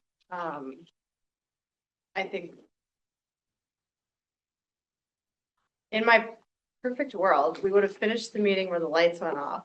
And we would have had everyone agree that, like, the warrant committee, the school committee, the select board would have all agreed that we need to ask for an override and we need to communicate that, like, first. I think, like, explaining free cash to the town just doesn't I don't know where that fits in this personally. That's just my opinion. Yeah, well, Like, I mean, that's a fair opinion, but I do think I think Ashley's got a good point too, that there's nothing wrong with putting that in like an FAQ, because I think it is a question that will come up. well, yeah, like if there's but just that on its own. I Yeah, don't yeah, get yeah. it. Like, but if it's in the context of a bunch of other Yeah, really important things Right. that we need to communicate, yeah, but right, yeah. yeah, okay, good. All right, okay, so can you pull up the presentation on the operating budget override?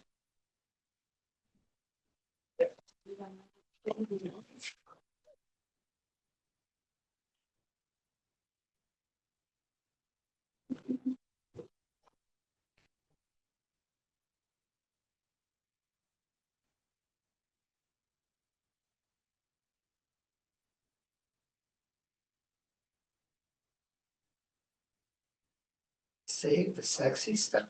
Here. You want me to send it to you, or? I got it. Give me 1 second.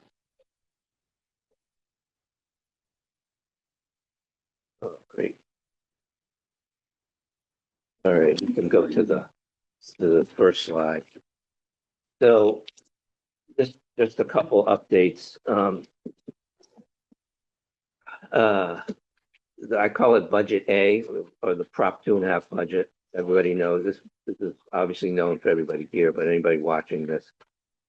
We have provided that guidance of 1.3% department budget growth rate.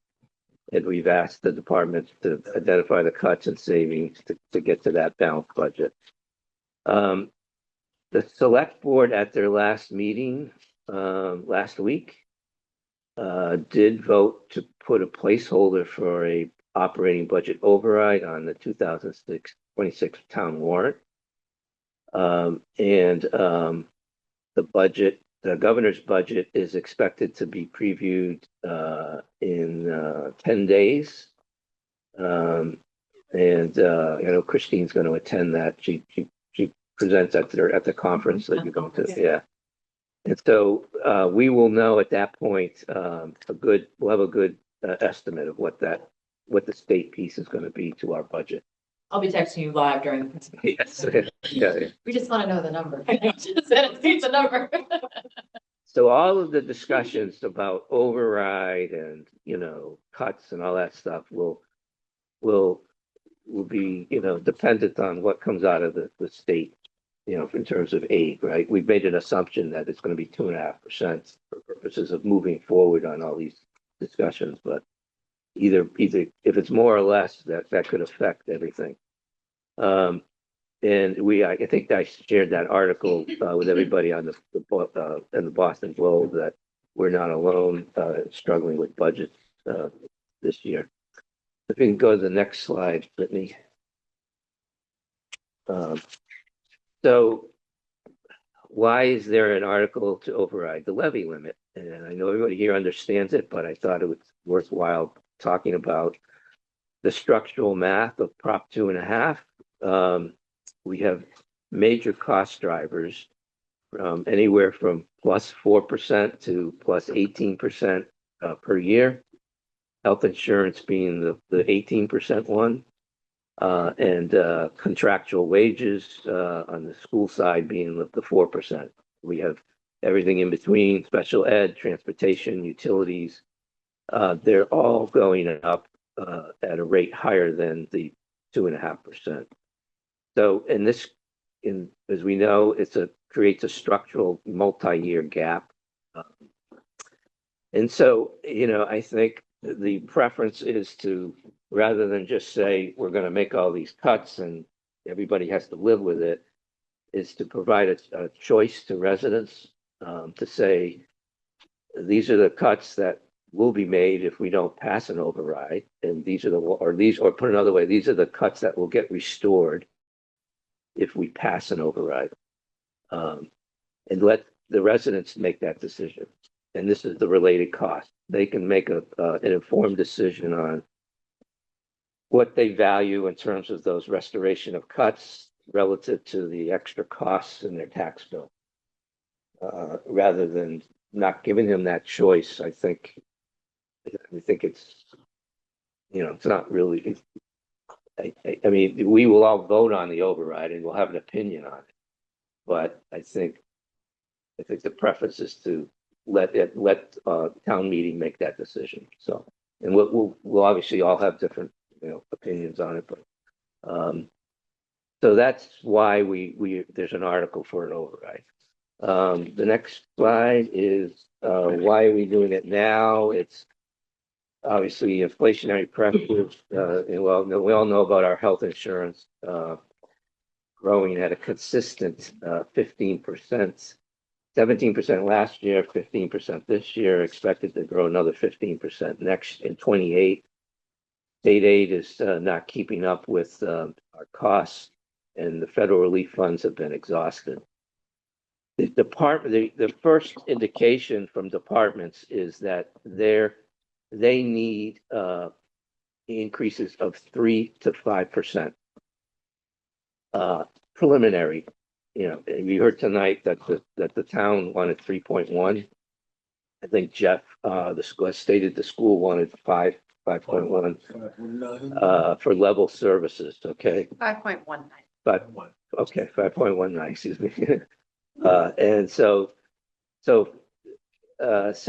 there's a need to do some planning to avoid this negative cliff, that's coming towards us. And an override can, bridge the gap, maybe not bridge all the gap, but can bridge some of the gap, and maintain some service levels and maybe prevent some cuts if the residents of the town support it. Next slide. So, the budget options, we all know about budget A. That's what we call the Prop 2.5 budget. It's the 1.3 guidance. Budget A is not an override. It's just what cuts. It's the budget that grows departments at 1.3%. So we've asked, knowing that departments have said they need anywhere from 3 to 5%, we've asked them to identify a prioritized list of cost and service cuts. And that budget is important to have because we don't know if an override will pass. So whatever those cuts are, the departments need to be comfortable that they might have to live with those cuts. So I know they're all taking them seriously, and so the budget B is the override budget. That's the article that was just added last week. And, when we talk about which cuts to restore, we hear back from departments, well, it would be helpful if you could give us some guidance and input on levels of restoration and what that means to taxpayer. What, sort of put some general guidelines on that. What do people feel comfortable putting in front of residents for a single family tax increase on their tax bill that is both sustainable and can carry a couple years at least of budgets and can pass a town meeting. So that's the dilemma that we're at right now. So the next slide is, I put together some scenarios of what different budget growth scenarios would be for departments. So keep in mind the 1.3% Prop 2.5 budget. That is the base. That's the budget A. That's the baseline average, baseline budget. That results in a $400 increase in the average single family tax bill. That's our normal increase, pretty much between $300 and $400 every year. If there's no override, that's what your tax bill is going to go up by.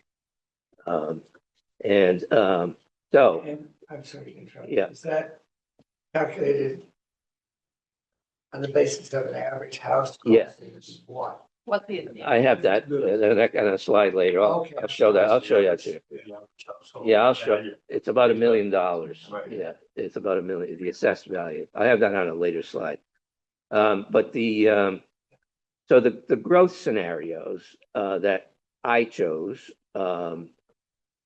because I considered two things. One, that department budgets have been growing at between 3% and 4% over the last, few years. I think it was 3.5% last year. I didn't think that. I mean, we could talk. I did model it. So the high end of department budget level service was 5% for the schools. A 5% increase to our tax bill would be another $500 on top of the 400. Okay, so I said that I thought that was a little. I mean, we could talk about it, but I didn't model it because I thought that was probably too much for the average taxpayer. When you say 5, $500. are you saying, no, 5%? Is that 5% plus the 1.3 or No, is that? No, that includes the 1.3. So it's total department. So it's a total department growth of 5%. It includes. Okay, and so these numbers 2.5 is really The total 1.2. Yeah, I'll show you the numbers later Okay. on. Yeah. So the next slide, so these are, this is the 2.5 scenario. So if the department budgets grow 2.5. So if you remember our slides that we've been this sheet, remember this sheet here? This is the sheet we've been looking at every meeting for the last 3 or 4 months. We have this remaining revenue available for departments that we come down to. That's what this is. So 26, it's 59 million, and it was in 2026, it was 59,082,000. The forecast for the baseline budget A, Prop 2.5 budget, the 1.3%, and how that's allocated. We've all seen that. That's on the sheet, right? Mhm. So it just grows that top number by 2.5%. And it comes up with a difference of 1.477. Okay. But you don't need to ask for an override for the $1.4 million. You need to ask for an override for the difference between the baseline 2.5 budget of 764, the $1.4 million, or the difference of 730. Okay. Everybody understand that? Mhm. And then it gets allocated to the schools and the towns 75-25. Okay, that's how that works. So we can go to the next slide, and it's a similar exercise for a 3% growth. You can see the school department gets $1.3 million, towns get a 443,000, and then the next slide is the 3.5 scenario, where schools get $1.5 million, towns get $500,000, to a total of $2,067,000. And the override amount is $1.3 million for the 3.5 scenario. So what I did is go to the next slide. This summarizes all 3 scenarios. And it takes the override number and puts it in and runs it through the tax impact calculator, and comes up with an average single family tax bill impact for the dollar amount of those overrides for the different department growth scenarios. So you can see it ranges from $175 for the 2.5% to $319 for the 3.5%. When you add in the base Prop 2.5 increase, the $401, your total is, ranges from 576 to 720, the average tax bill. That includes the average, yearly, and that's based upon 1,028,000 of single-family assessed value. And it assumes the estimated property tax increase within Prop 2.5 is 1,680,000. Okay, so this is overriding that limit by these amounts, and this is the related tax impact for the different budget growth scenarios. Now, I think I told you I did calculate the 5% growth, department growth, and that results in a $500, average impact. So you're close to $1,000, when you added the base.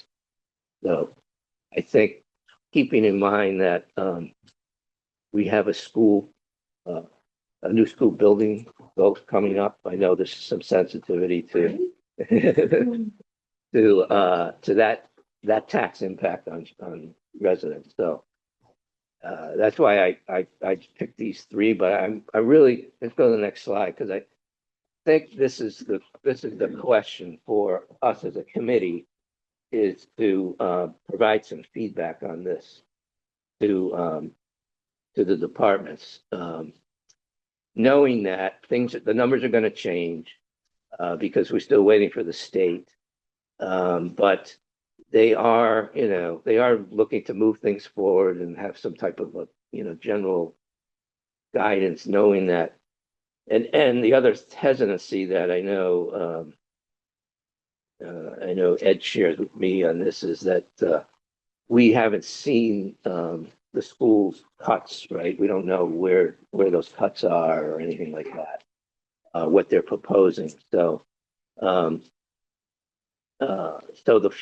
any final recommended override amount will be after our review of those savings from departments and the detailed cost reductions that they're going to propose from a level service budget.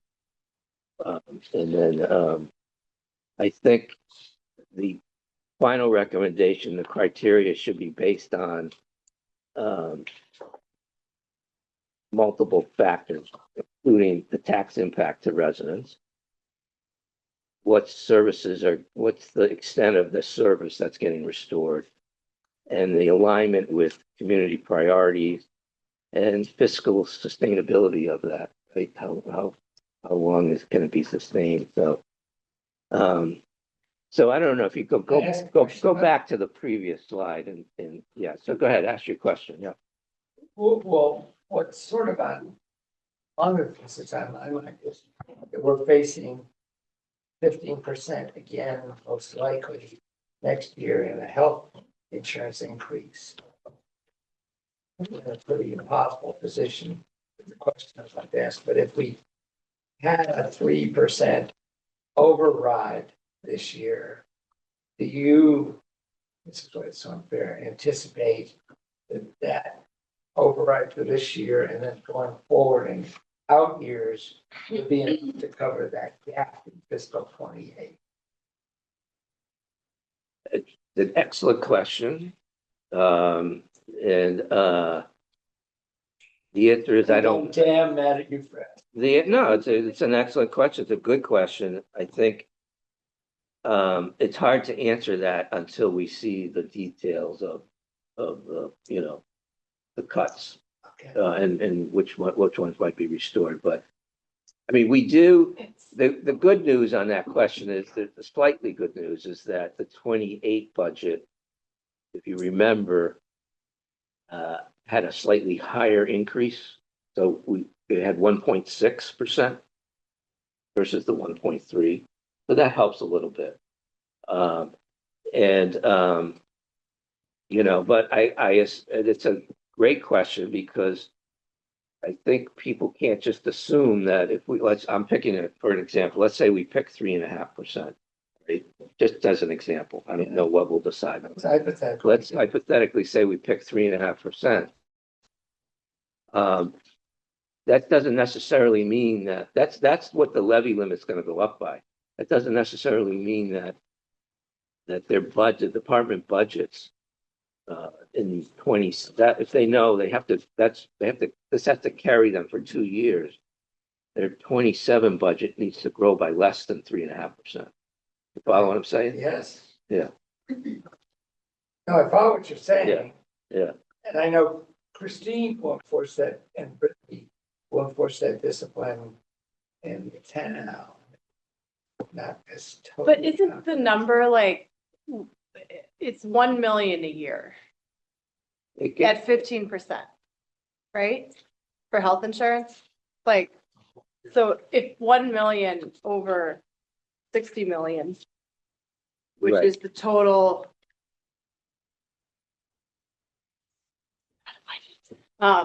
You know what I mean? That's 1.7%, right? 1 million over 60 million. That's what we're, What are you trying to figure out? I'm saying, like, the health insurance impact for this year is the same in 28 if we estimate a 15% increase, and that number is 1 million divided by 60 million, which is 1.7%. And so I think he makes a really good point that, like, these lower numbers here, I guess what, it wouldn't do too good with our goodwill to, like, get behind this 2.5% number because we're afraid of it not passing, and then next year being like, oh, just kidding. Like, we actually knew, we had it on paper because we looked at FY28 and we knew the health insurance is going to go up 1.7% next year. And I think that number makes sense, right? 1 million divided by 60, isn't that what, right? So I'm just saying that I think we do know what that is. And I don't think that 2.5% is enough when that fact is there in the future, among many other problems, but. But the last thing we want is to be facing, I mean, this is me talking, I shouldn't be making pronunciamentos. But I don't think we want to be in a position next year of saying, Christine's got to come up with a bunch of cuts, Jeff Marsden's got to come up with a bunch of cuts, because gosh, the health insurance budget's gone way up. When in fact, we knew this year that the health insurance budget in FY28 was going to go up a bunch. Did I make a little bit of sense there? Yeah, no, absolutely, yeah. I mean, we know with the increase in the health insurance budget, department budgets can go up in 28 by 1.6%. That's the only thing we know. Right. We don't know yet. Well, we know that departments, the school departments said their level service budget is 5%. So we know there's a gap there. And we don't know, we haven't looked at the detail. We don't know what the cuts are. And, you know, whether for the schools, yeah, and whether some of them should be made and not restored. You know, I mean, it's sort of like, we don't know that answer. You know, I mean, I'm sure people will have different opinions on it, you know. I don't know what they're going to come up with. But let's say, for example, they say, well, we're going to eliminate the Mandarin program. Maybe that's one that people don't have a strong opinion of restoring. I don't know what you know. So those kind of things that we really need the detail to understand that. So fair question, good question. But I think, I think the only feedback we can give right now is what do we feel comfortable with from a impact to a tax bill?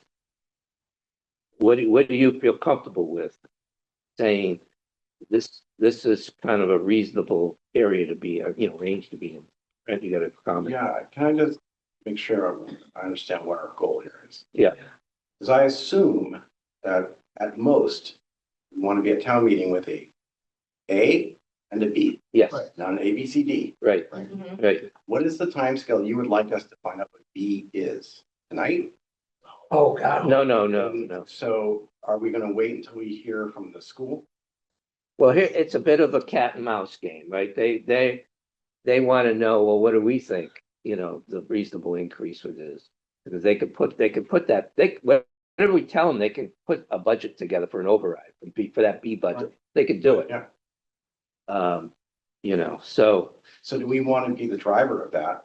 Or do I- we want to just simply be passive and say, well, it's apparently 3% of the town, it's apparently 5% of the school. So we'll make everybody happy. And I know I'm new, so I'm, getting my feet under me, but just thinking as a taxpayer myself is, I think so much depends on what the cuts are, is, what my tolerance for what I'm willing to pay might be very different, but if it's more concrete, like it's really hard to wrap your head around what that range is without knowing what is the impact. Just take the schools, for instance, for them to get from the 5.1 down to the target, the 1.26, it's about $1.8 billion. So when Jeff and Mike come in, and they're gonna say, here you go, it's in priority sequence, this is what we need to do to get $1.8 million in cuts. That'll be to tie into budget A.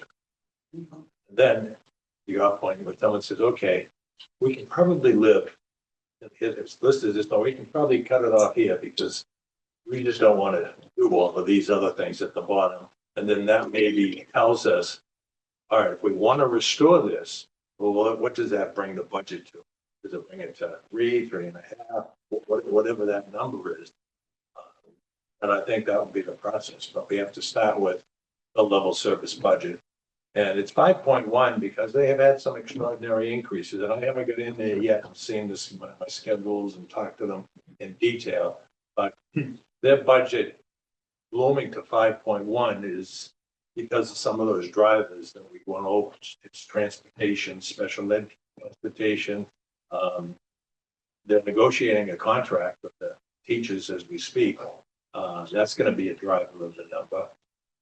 And I think everybody knows that the rate increases that the private sector has been getting is certainly north of what we have been giving up unit A increases. So there's a lot of variables in there. And I think until we start seeing detail, we really can't hone in on a number. And then, to your point, it's going to last for 2 years, whatever that number is. Right. And that's going to be hard. We'll see. Whatever number we land on in 2028, it goes back to the standard Prop 2.5, right? No, No, It doesn't. no. No. The operational override increase is built into your budget. That becomes. It's permanent. That becomes the new override. And then the 2.5. well, It's a new addition to your levy limit. Yeah. it Okay. permanently raises the levy limit. Okay, gotcha. So we will, It's not, it's not. so, yeah. We're gonna add 3.5, whatever, for this year and then We're not adding. go back to 2.5, yeah. Yeah, we don't know what's driving the school budget at all at this point for them to say exactly. But we do know a couple things. We have a pretty good estimate of what health insurance is gonna be. We have a reasonable estimate of what pensions are gonna go up, right? Yep. For town, yeah. For the town. Yeah, but we don't know all of the drivers of a $50 million budget, whatever, it's a $45 million budget. Right. They have a lot of, Yeah. A pro forma is good. What you've done is really pretty good. It's a good base that we're working on. It's now understanding that, now we understand the outside, but understanding the detail on the school side. I mean, one approach is to just say, like what Brent said, just, okay, we won't have any, I think the town looks to us to provide some input rather than just take what departments give us and say, here you go, vote on it. Yeah, because it's a structural deficit, you have to do something. Yeah. We can't do much, we can't do anything with revenue back. We have to do it at expense. So we got to lower the base. Right, Just a matter of how much. right. Yeah, to me, like 700,000 just doesn't look like enough when we're saying health insurance alone is $1 million for the foreseeable future. But I know we can't predict beyond 3 years, so I get that it's complicated. The only other thought I had was the 75-25 split. Like, is that ever something that we can change when we're talking about the school increasing by 5% and the town increasing by 3%. And I don't know that we've looked back at that, but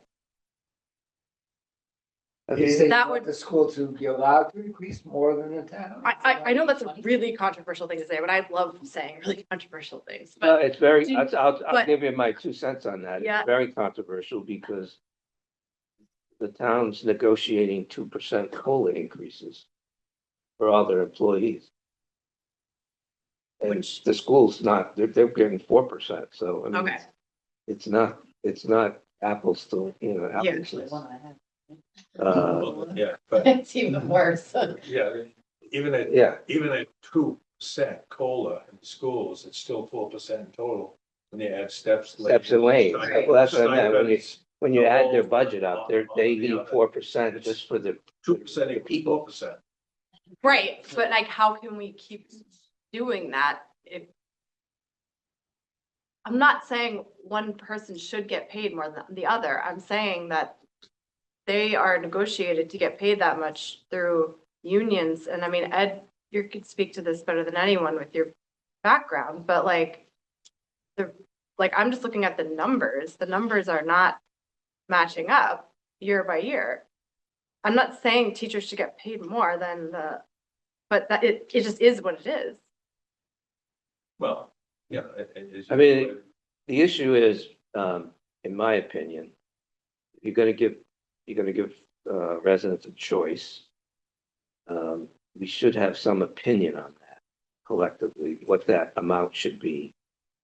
One option is to just put it out there, whatever the level service is, and I think that's a lazy, my opinion, I think that's a bit lazy. It doesn't show that we studied it and maybe said maybe it's not full level service, maybe some of these things. Yeah, I think don't it need to doesn't be- address the structural Yeah. problem we have. Yeah. That's what's got to be And addressed. it's just sort of passing it all on to Right. residents, so, It also creates a vacuum where different people and or groups can step in and say, well, here's my proposal for an override. yeah, Here's my proposal for an override. yeah. Yeah, I think it's better if we have a warrant committee view on this. Brett was gonna say something. Can I just, so the biggest negative impact on municipal finances generally, not just in Massachusetts, but generally are the things that we're here calling fixed costs, which are the health insurance, pension costs, energy costs, and things like that. We can't do much about that in the short run. We can't even do much about that even at the state level, to be honest, on some of those things. But, when we take that out of the equation and the fact that those things are growing at faster than 2.5%, puts pressure on our operating budgets to be less than 2.5%, right? Right. And that's what we're trying to solve. And we've known this for years and years. So it seems to me that, some of the things that are driving, despite that, a 3 to 5% growth in level service are choices we make to define what level service is. And most of that is staffing, and that staffing is a 3-year cycle, right, on collective bargaining agreements. So I guess what I'm trying to say is that for the immediate future, yes, level funding is what we're being told, but in longer term, level funding is something we can control. I'm not talking about fixed costs now. I'm talking about the variable costs that we do have as a community some responsibility for. So it seems to me that it's reasonable to say that if, look, I was 9 years old and living in another state when Prop 2.5 passed. Okay. I think most of the residents here were not voting on Prop 2.5, but it is what it is. But I think it's reasonable to say that one of the spirits of that was to say that operating costs shouldn't grow more than 2.5%. Like that's sort of what it meant. We don't get the luxury of that this year because our fixed costs were causing us to put suppression on how we can grow those operating costs. But it seems to me 2.5% is a defensible number. What concerns me is that the other numbers have no limiting principle. Why 3 or 3.5? Because this year, that's what we were told level services needs. Well, next year might be 4. Well, apparently it's 5.1 for the schools. I think we need to be responsible and say, look, a defensible number is 2.5. Even though we know through the great machinations of how municipal finances go, the 2.5 levy doesn't give us 2.5% increases. But we know that that's sort of a ballpark number that we all have internalized for 45 years since Prop 2.5 passed. I like that number. I feel like it's defensible. You may feel like it's too little, but it also means that there's a target now for where we need to go. Any other number would require, which we're not going to decide tonight, but any other number to me requires a really good defense. Not just, well, this year, look at what we're going to cut, because I can make that, I can make, what I just said is regardless of the cuts. You could have never told me that we're not going to pick up dog food anymore. I would have said, well, 2.5% is still a defensible number. All right, so that's where I stand on that. That's probably how I'll vote, to be honest with you. Unless I hear a really strong argument, I'm probably going to vote for a 2.5% override and nothing more.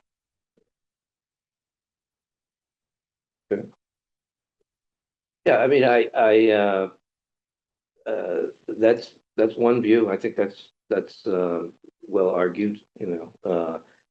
The view I was trying to get people to focus on is, and everybody's going to have a different view on this,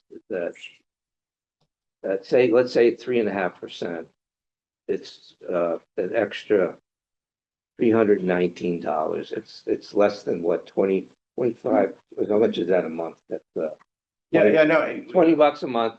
It's less than a buck a day. Taking my car in to cost more service than $720, but the median family's tax bill in this town has gone up by 53% in the last 12 years. Yeah. So I don't think it's fair to look at like, oh, $720, who can't afford $720? I think we need to look at the cumulative impact on the median family tax bill in this town over the last 12 years. Right. And say in the wake of that, what's a defensible number? I'm just gonna. Right. Okay, I mean, I understand that view. I understand it. I think the other side of that is, you know, that doesn't look at what those cuts are and what it's kind of like this is a number and it's in law and that's the number. It doesn't consider the cuts and the impact of services. Well, I think you're right, and I can see why that is very unpalatable. But I do think it's important that at some point in the near future, like in the next 2 to 3 weeks, units are given a firm target about what number they should be looking for their Plan B. I don't think we can wait till March to be thinking about what the Plan B number target should be. Yeah. So as long as we come to a conclusion, it doesn't have to be my number. You know my position, but whatever that number is, we better give it to them soon. Aren't we just? Absolutely. That's why I want to have this meeting and this discussion. I think it's legitimate for them to expect us to give them some guidance on this, knowing that we always have the right to change it, you know, later on. It's not final, but some preliminary guidance. You know, I don't know what other people think. I was just gonna say, I think it was a great explanation, and in view of this, I think we're in a tough spot today to talk about all this and look at it, but, and just another way to view it, I mean, aren't we really asking them to look at what level service means to the town? Aren't we asking the town to also help us define that, and we're going into the vote that way as well? So it's not, I think it's tough when you throw around cuts. Yes, of course, there are things being cut from plan, from vision, right? But I think it's scary when it's presented that way. And some of this, not all of it, some of it is actual cuts, but some of it is, let's relook at what level service means with what we're working with here and what our current Prop 2.5 is and where we think we need to go within 2.5. Yeah. And I think it's tough to do any of that without having the numbers behind the items here that are listed, but and the priority. And I don't know if the departments are looking for us to prioritize or they, okay, great. No, they will prioritize, but just like we give them a guidance on the budget every year. Yeah. They're looking for that. Yes, okay. I mean, we do that every year for that, right? We gave them a 1.3. So how can they? So they're kind of like saying, well, you know, give us some estimate of what you think it would be. You know, I know it's hard. It's hard, no doubt You about give it. an estimate until you know what services you're gonna cut. Yeah. Exactly. Or want to retain. That's why we gotta see the list. Let's see what level service means in the next 3 years and what those services are for each plan. I mean, let me ask you this, because I'd like to get the consensus on this. Is it fair to say that we think it will be within 2.5 and 3.5. I know you're okay with the 2.5. I don't, not until, You think it should be, does anybody think it should be more than 3.5? I don't necessarily think it should be more. I just don't think we have the information to say it should be more. Yeah, you gotta look at the numbers, but I think 3.5 is a target. I'm thinking 3.5 is a target, is in line, actually a little bit lower than prior increases year to year. And it'll be a tough target to hit. Yeah. We'll see when we see the numbers again, I keep saying it. But I think 3.5, in my mind right now, would be an absolute minimum. I think it could be a lot of that. I really do. But again, I'm getting ahead of myself. I haven't gone in and looked at it. Yeah, The override at town meeting is 2/3. it's a 2/3 vote. Yeah. And then the ballot question. And then a majority at the ballot. So it's not easy. It's not easy. No. And the implications of not having an override are the 1.3%. Yeah. This is an important data point. Oh, definitely. You know, I mean, I would like to put something out there that we think can pass. It's, that's. Yeah, it's too early to put up there. I think that's the 800-pound No, gorilla. when I say out there, I meant eventually when we vote on it. Oh, Okay. sure. I think we should, do it with the intent that we want it to pass, right? Whether it's 2.5 or whatever the number is. Right. And that, not to stick us in a corner, but that's probably our next meeting. Timeline perspective. I think it's gotta be after the school. Right. Right, okay. But Yes, But like- yeah. but like this is something that's coming in the next Well, we 2-3 weeks. yeah, in the next month, this is all gonna kind of come together. Yeah. Yeah, Might be a- but Gives us something to look But forward the schools they were looking for some type of feedback from us. What can we tell them, if anything, at this point? I thought at our December 2nd workshop, and I heard 5.19% was level service. I about choked. So So I'm borderline with that 3.5% might not be enough because of my concern for fiscal 28. But the flip side of that is that in sometime for the next, 15 months, we hope, we're gonna have a special town meeting on Dale Street. Yeah. And so I'm thinking 3.5% is probably a realistic high number because we're gonna be coming back in a year and a half to ask for a lot more. And I'm already anticipating the slings and arrows that will be hurled at us at that time. Yeah, So, And don't forget, like the school committee is not gonna want that number to be really big either, I don't think. So I just don't know. I think we have to wait till they present their budget. gee, what's your basis for saying that? No, I'm not trying to put you on the spot, but Are you serious? Maybe you'll vote on it, but you're not gonna start borrowing until 3 or 4 years after that. yeah, no, it's true. The school committee, they've said this publicly, are worried about these two votes, or an override and a They don't school want to vote do an operating budget override. coming sort of close At together. all? Yeah, Well, I'm not sure that's their official view. well, I no, think- and I think I wouldn't characterize it okay, that way. fair enough. Not to complicate this I further. think what's tough is, It's very complicated. it is, and I think we have to go back to, I just keep going back to that level service and like what we're providing to Yeah. town. And asking certainly the school department and 75% of the budget and, not that there is a win-win-win situation at all, but Yeah. we've got a lot of capital backlog that we need to deal with in the town, right, for the next 10+ years, let's just Yeah. say 10%. Yeah. So we've got that, and we've got all of this pressure on those fixed costs.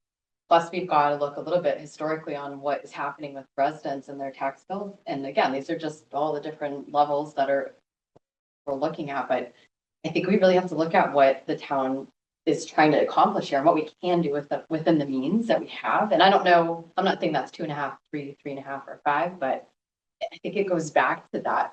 And rather than saying, hey, I might need to maintain the vision I set out with, a couple of years ago, without knowing these other constraints across different parts of the community and trying to drive that forward, I think there needs to be a consideration on how do we balance all of those needs that have emerged or become unburied in different town visions and different department visions. And that's not an easy feat for people to do by any means. Yeah.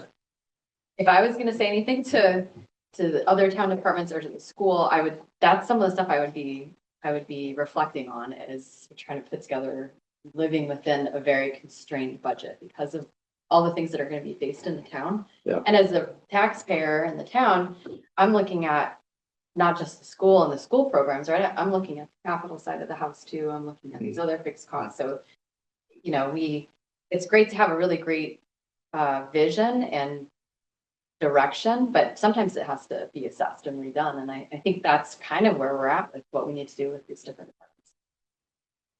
Okay, let me just start out. I'm assuming, let's get this on the table. Does everybody here support an override? Forget the amount. Should we have an article for an override? Yeah. Okay, Yes. everybody's in agreement on that. I would like to see the school information. You're a maybe? I'm a maybe. I'm a likely, but I think it's hard to say that without understanding they're 75% of this. Okay, That's hard to say. okay. But besides you, everybody sort of thinks that it probably should be an override. We should give the residents a choice to voice their opinion on it, right? Okay. And then the question on the amount I get, that we're sort of all over the board on that. And your points on being sensitive to taxpayer impact is why I wanted to have this discussion, because you're right, the capital needs are great. The school building alone is significant. And, we will quickly move up in our ranking of average tax bills in the ranking of towns, from 25 probably into the 17 or 18. I don't know. It's not a place we want to be, but the good news is all towns are dealing with this, so they're all going to move up too.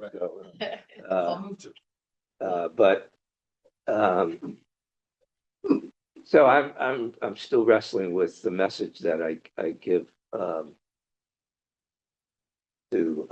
them. Is it maybe what if we ask them to do all, then I'd rather too early to give The this. priority. Let We the need to schools learn come in. more. Yeah, priorities. This is how we go from 5-1 to 1-3. okay, And then. and we'll know that, and we'll know then that. we'll say, okay, if you cut it off here, then it's 2.5 or 3.5, Yeah. whatever. And then you'll know what the level of comfort will be and the likelihood of the citizens voting for it. Yeah, I think you'll get a better feel. Yeah. Rather than try to give them guidance now. okay. It feels unfair to make them do it multiple times, like to give them multiple assignments. Because if we can narrow it a little bit more before it comes. So the sequence here would be they start talking about their cuts. Yes. This week. They somehow, in the next 2 weeks, get us the details. They'll have to talk about how they get to the 1.3, and they'll have all those details, and they'll prioritize them. And then maybe that after that, we will know. And maybe we need to have a joint meeting. I don't know, at some point, another joint meeting, or maybe a smaller group to get together. What are your thoughts on that?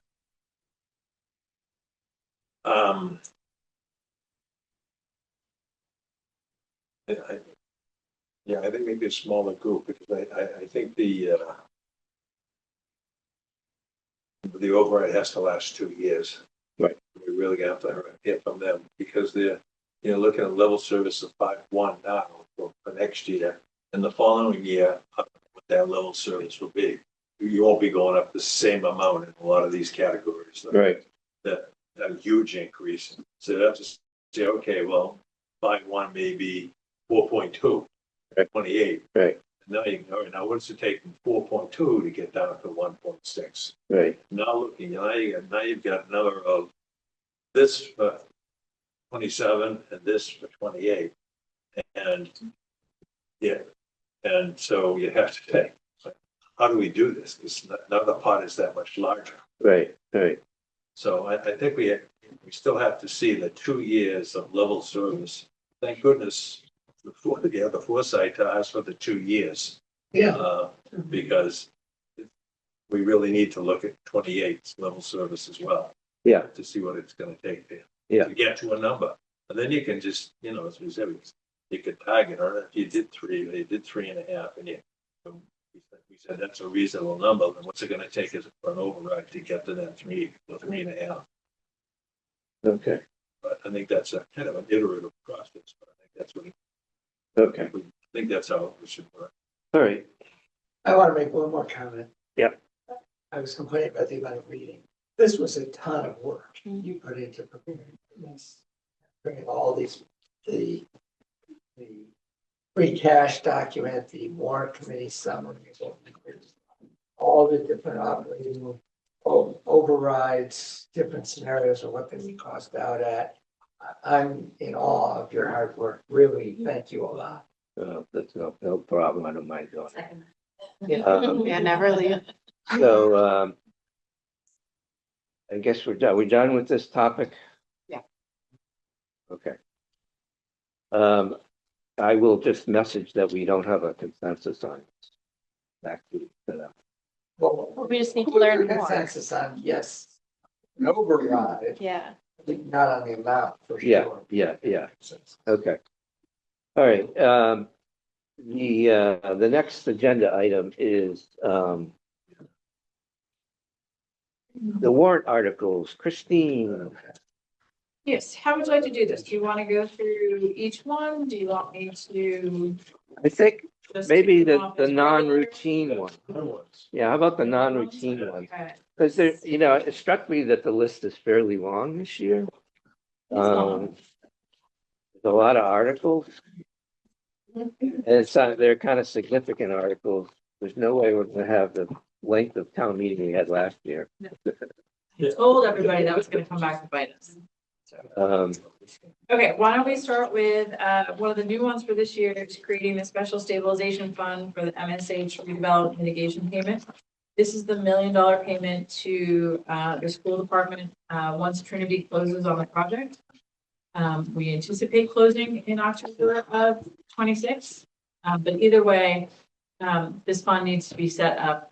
Part of the LDA was that mitigation payment will go into a special stabilization account. So we may not be ready to put the money into this. We do need to create that stabilization account for when the amount of money is transferred to the town. What is this amount of money? Just remind me. This is the $1 million payment Oh, to for the the school. school.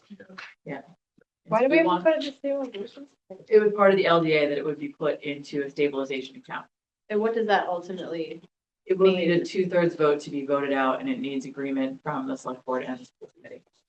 Use it. I mean, my modeling I've always done with this, for the new Dale Street School is I've assumed that this $1 million would go towards the tax mitigation fund. But we got a couple steps. Yeah, either way. Yeah. We need to have somewhere to. Yeah, in the meantime, it would be put here, but Great. eventually in my mind, it had to be used it should be used only for one-time purposes Totally. and not baked into the operating budget. Oh. And the biggest, item we have is the school, so using it to offset the taxes on the school, I thought made sense. Yeah. We're trying to get to $5 million and this will help with that goal. Yeah. Okay. The second new one, which I think we've already discussed, is the operating override budget B placeholder. This year, water and sewer is proposing we're reappropriating. There's a remainder in the borrowing for the water treatment plant. And we're going to transfer that over to another water and sewer project, which is the II project on Harding Street. Aye. II, infiltration and inflow. I knew that. I was just Parks and Recreation. DPW speak. Parks and Recreation, I believe, is going to withdraw this article. They have existing funding for their feasibility study. So I believe they're going to be withdrawing that. We like it when articles get withdrawn. They would like an additional appropriation for a prefabricated or modular building at Hinkley. We can talk about that further at a later date. Let's see. If you didn't see their presentation, it was great. Yeah, that's really good.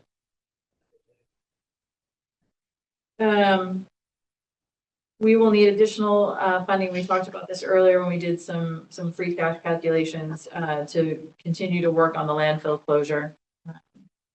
The select board, as you know, would like to discuss the Sledding Hill engineering and determining what the 12 acres are on that parcel B across from the state hospital.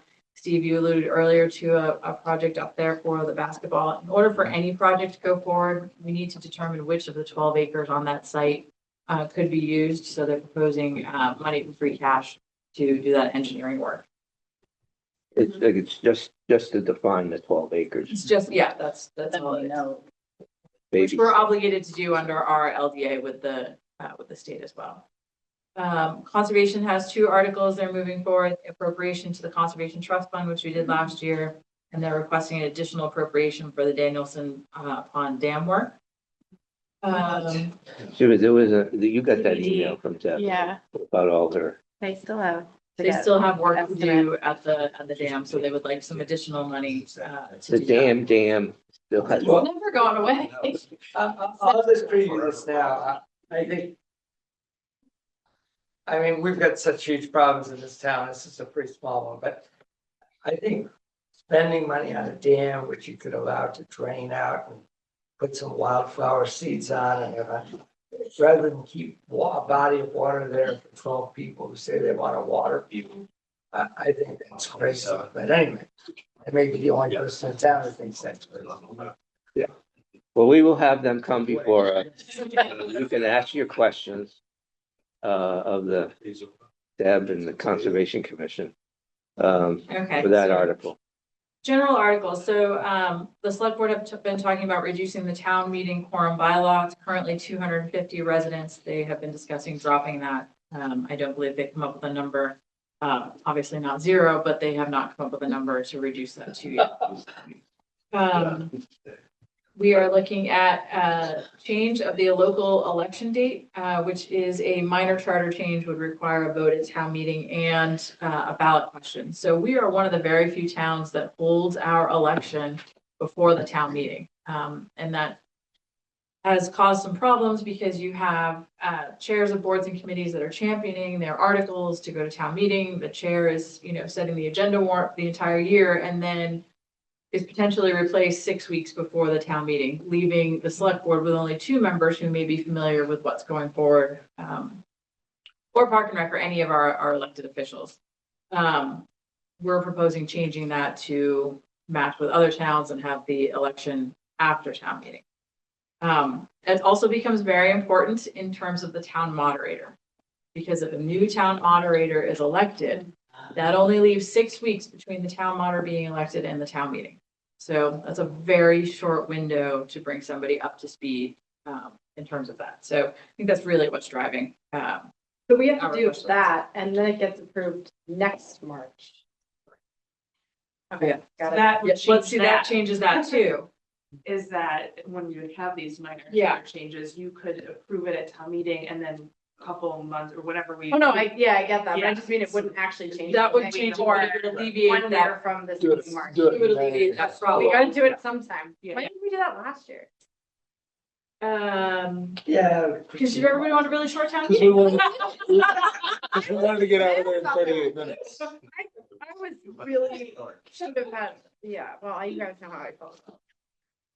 It also is a cost savings measure for us, as Brittany said. So if we have an action at town meeting and need to call a special town meeting, it's anywhere between $6,000 and $10,000. If you know your election is going to be that time period after town meeting, you don't need to call a special town election. So that's the other reason. Energy Committee is proposing the opt-in specialized energy code. They've been having a number of meetings to discuss that. We'll send you some information information on that. Castle Hill Sewer System, this is the private pump station that exists on our water system that serves the residents. So on North Street, I think of what the other name of the two streets are, it's totally escaping me. Deerfield? Yes. Yes. And it's about 37 homes that are on a private pump station. We have been working with the Castle Hill Homeowners Association and the Select Board and the Water and Sewer Board for probably 18 years to bring this to fruition. It gets picked up, dropped, picked up, dropped. We are ready to move forward on this. And what would happen is Castle Hill Association would have to bring that pump station up to current standards that the Water and Sewer Board would expect and expect. They would not do those changes until after this article was, if it was approved. So they won't make those changes until the article is approved. We don't want them to make the significant investment if the townspeople don't want to take that into our public system. So the wording of the article will reflect that. we'll reflect that. So it's not costing the town anything. No, because I mean, long term, we'll have another asset to manage, but they're going to give that asset to us as if it's brand new. Okay. And we'll have them. Everything So those costs more. people might not want to do that though. No, the residents would very much like to do that Oh, because they're okay. currently maintaining a private pump station for their neighborhood. Okay, got it. Okay. It's one of these little things that makes me question all the time when I make decisions, like, are people gonna hate me in 50 years because we did some weird thing? And this is definitely one of them. That whole, that was a Deerfield Road too. Yes. The way that development unfolded was Yes, suspect. that is a great word. Conservation Commission has been holding meetings and they are proposing an article for the enforcement of water restrictions for private wells. That came up, you remember, a few years ago, and now it's back. We're proposing out of the Select Board and the Town Administrator's Office, special legislation to allow for digital legal notices. Again, this is a cost savings measure. It's costing us a tremendous amount of money to advertise in the Hometown Weekly. And then we also will be looking for approval for special legislation to waive a mandatory retirement age for a fire department member. Fire department members have mandatory retirement at 65. This is a call firefighter that we are hoping to keep on as our deputy. So we'll have legislation for that. We are still carrying the transfer of the care, custody, and control of Baxter Park from Parks and Recreation to the Select Board. Select Board needs to consider if we can do that or if it should maintain a property that Parks and Recreation maintains. They have not had any cuts to their operating budget for that. Planning Board. So the sequencing of that article and the voting of it depends on.